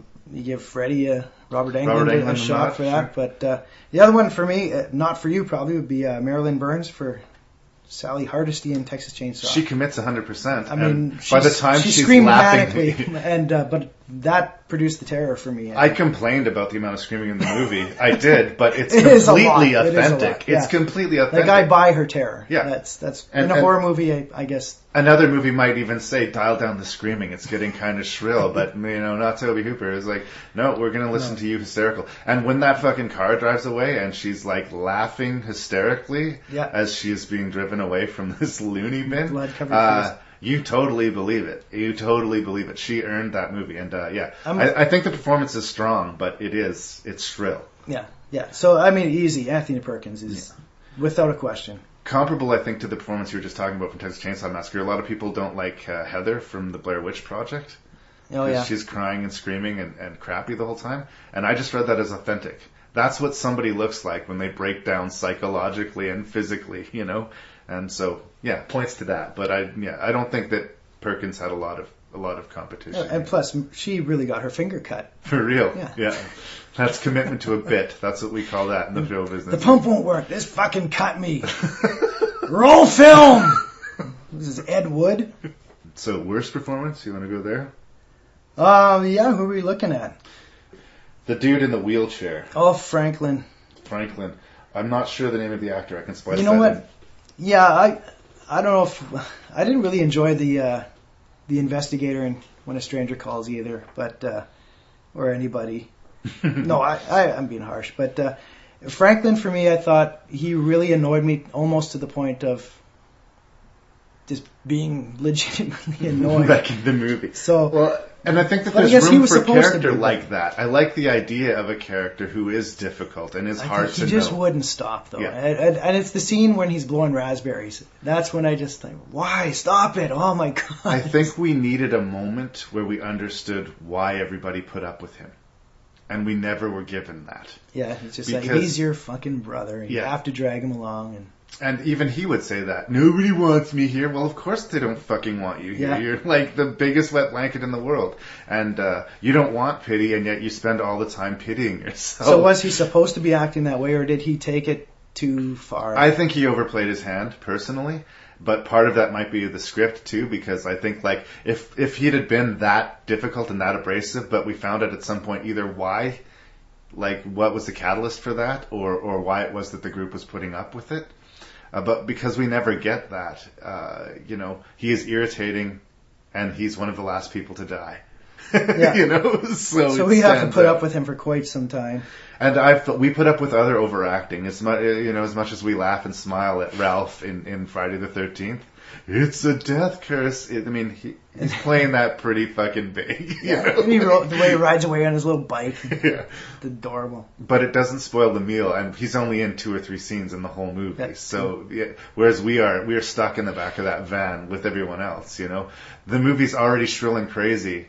I guess maybe that's sort of part of it, because the end of the movie, the last half an hour especially, is constant screaming and shrillness. To have that guy be so shrill and screaming through the first half of the movie, it's just like strange. And it's funny because he's the only person that's disturbed by, the whole hitchhiker incident. Mm-hmm. Everyone's like, "All right, that was weird. Oh, what do you guys want to do now?" And he's like, "Hey, you guys don't think he's following us, do you? This is kind of weird. Yeah, we're gonna go hang out and smoke dope and." Yeah.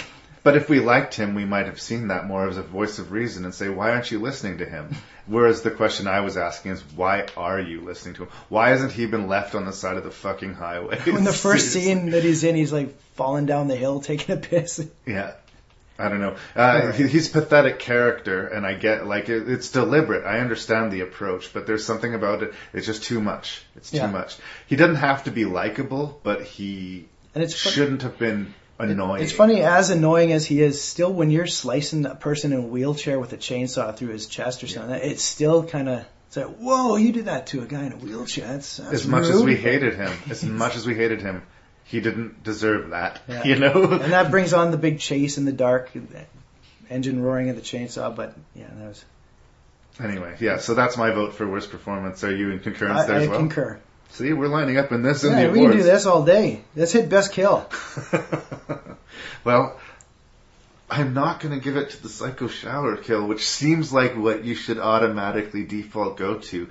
But for me, Tina's death in Nightmare on Elm Street, her being dragged up the wall and dragged across the ceiling, and her body being spun about and inadvertently kicking her boyfriend unconscious, who's woken up to this nightmare, this crazed situation. That was a very impactful death. It was, for me. And as I said, I love that murder. Yeah. It's great, and your mouth drops open. Kevin Bacon the arrow through the throat is also good. I think you got to give it to the most famous murder of all time, though. Psycho. Psycho for me is. Maybe it's just because of when it was done and how impactful it was at that time. Tina's is a lot grislier. But I don't know. This is the one we might have to arm wrestle about. It's dragged out more, too. Like when I talk about the Friday the 13th, in a way, Kevin Bacon's death, he got in one of the best case scenario death you can get in a Friday the 13th movie. Because he got to have sex with his girlfriend... And he was probably dead before he fully understood what had happened. Never sees it coming. Never knows what happened. Whereas Tina, it's dragged out and awful. the psycho kill, and it's famous for the amount of cuts that they have, and the intensity of the sequence and the reveal of the quote mother silhouette behind the shower. The whole shooting of it is nice. It's really, really well executed. But I think that what that was Hitchcock trying to get away with as much as he possibly could, and what we see there is the difference between what as much as he possibly could was in 1960 compared to what is as much as he possibly could today. It's funny for a scene that shows so very little for it to be as impactful as it undeniably is. And for me, it's not even the blood in the bathtub or like the swinging of the knife. It's once she's dead and laying on the floor, and they do that close-up spinning shot on her eye. Yeah, and then the drain. And that's what it's like. People are being so floored by the fact that they're losing their main character, so they keep on saying, "No, she's not dead. She's not dead." They're like, we haven't seen the wound. She's not as hurt as we think she should be. Yeah, but once they do that close-up on her wide open eye, you're like, nope, she is very clearly, conclusively no longer with us. I'm not going to fight you on that death, but I just decided I would be controversial, I guess. Good for you. WTF moments? Yeah, there's some of those. There's lots of them, let's be honest. And it depends on how you want to rate it. I mean, don't give me your best one. Okay, just give me some options. I mean, there's some worthy. We spent a lot of time on the ending of Nightmare on Elm Street. Yeah, I think the whole ending is kind of, because it's a head scratcher. Yeah. The same way as the middle 50 minutes of Stranger Calls is kind of, what are we doing? Is this the same movie? Mm-hmm. The Halloween pedophile comment is kind of a throwaway line, but it's still, wait, why did you say that? That's not right. You're a bad babysitter. The murdering of the snake on Friday the 13th. Sure. Again, it's jarring. You wouldn't see that today. Any other minor ones? I've always thought that the Texan in Psycho, there's something just hilarious about that character. At the very beginning of the film, the guy who gives her the money, the catalyst for the whole story taking out, there's just something about, he might as well say, I'm a walking, talking stereotype, and I'm here to deliver some exposition, Maybe you wouldn't react that way in 1960, but I certainly reacted that way now. Then there's the whole dinner scene in Chainsaw Massacre. I mean, that goes on, and it's madness on film. It's just chaotic and crazy, and that qualifies. One special mention, I forgot. I meant to mention this in the review. I don't know if it's what the fuck, but I want to hit it. Maybe it's what the heck. The lamest bar fight possibly in screen history from When a Stranger Calls. When this guy is getting beaten by a drunk in a bar. It's the least convincing fight I can remember seeing. Bad. It actually made me laugh out loud. Like, if it was that bad a shot, just leave that shot out of the movie, because he didn't come close to touching him, right? And there's nothing brutal or ouch about that fight. You don't understand him to be like badly beaten. Whereas, like, from a story standpoint, I would think that this guy is showing himself to be very pathetic. And when he tries to be forceful, he is beaten and pummeled by this much bigger man. And it suggests, well, he's a beaten child, so the only people he can victimize are people weaker than himself. Hence, children. Yeah. Right?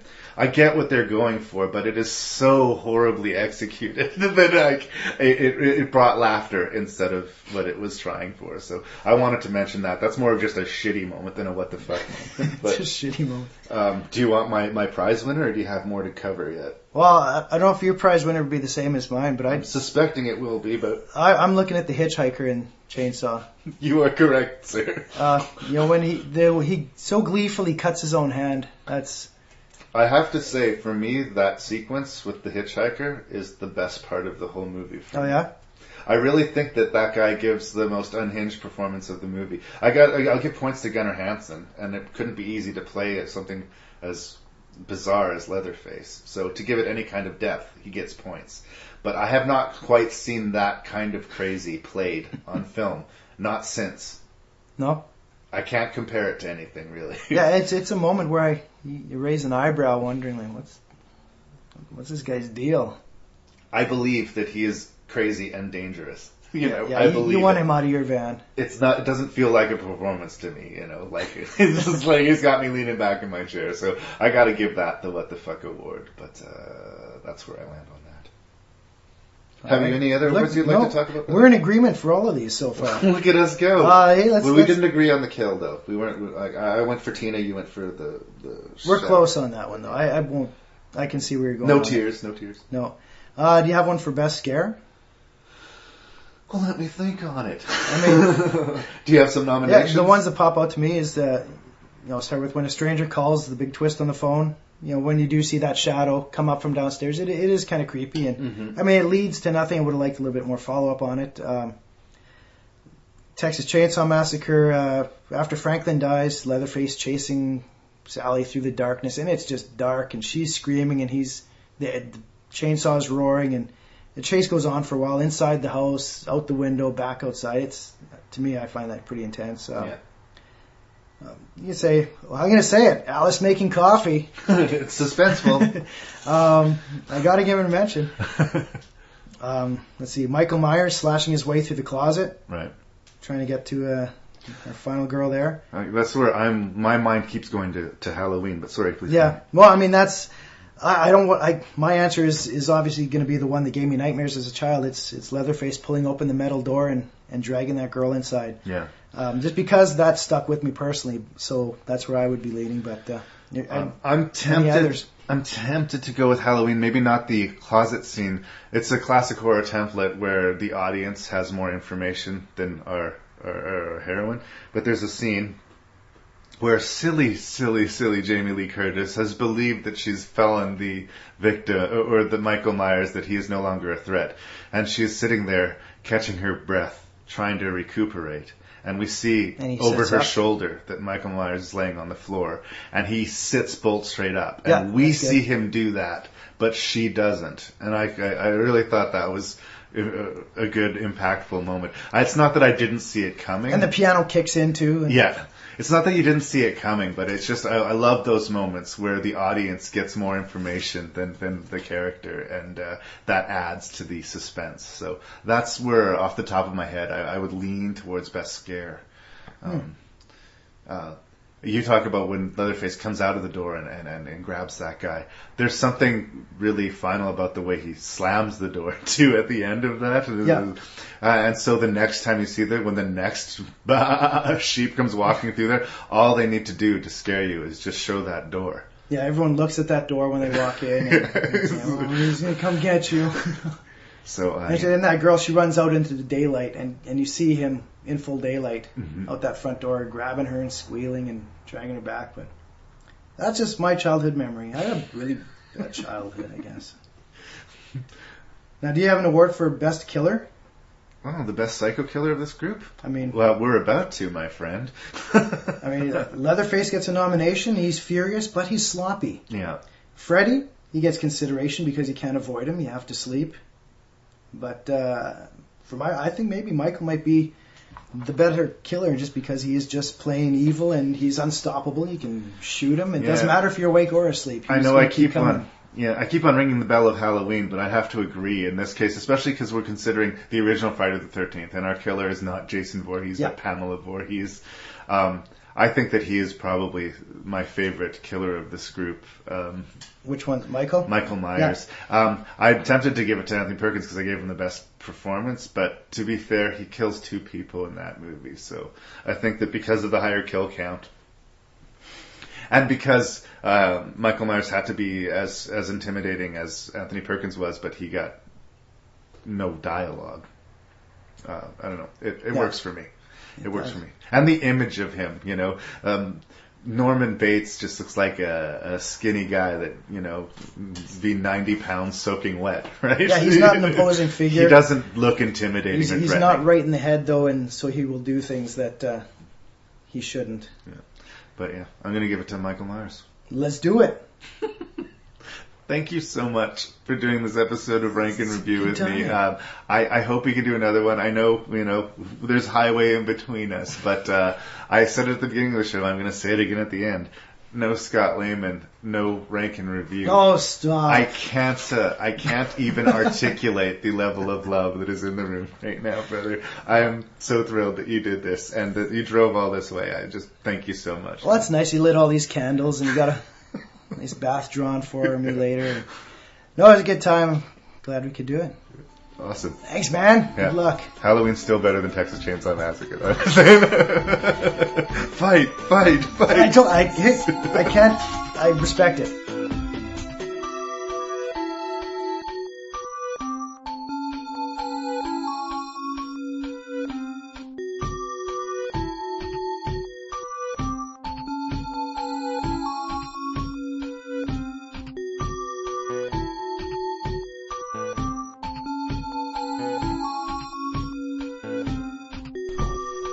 Okay, well, that brings us to the end of Slasher cinema history. I hope you guys enjoyed the episode. It was a bit of a horror history lesson, but I had a good time with it. Please spread the word on Rank and Review to your friends and your family, and any film geeks in your circle.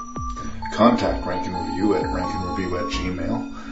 Please, by all means, seek us out on iTunes. Leave us a positive review. That'll help people find the show. And if you go to the Facebook page, just take the time to like it.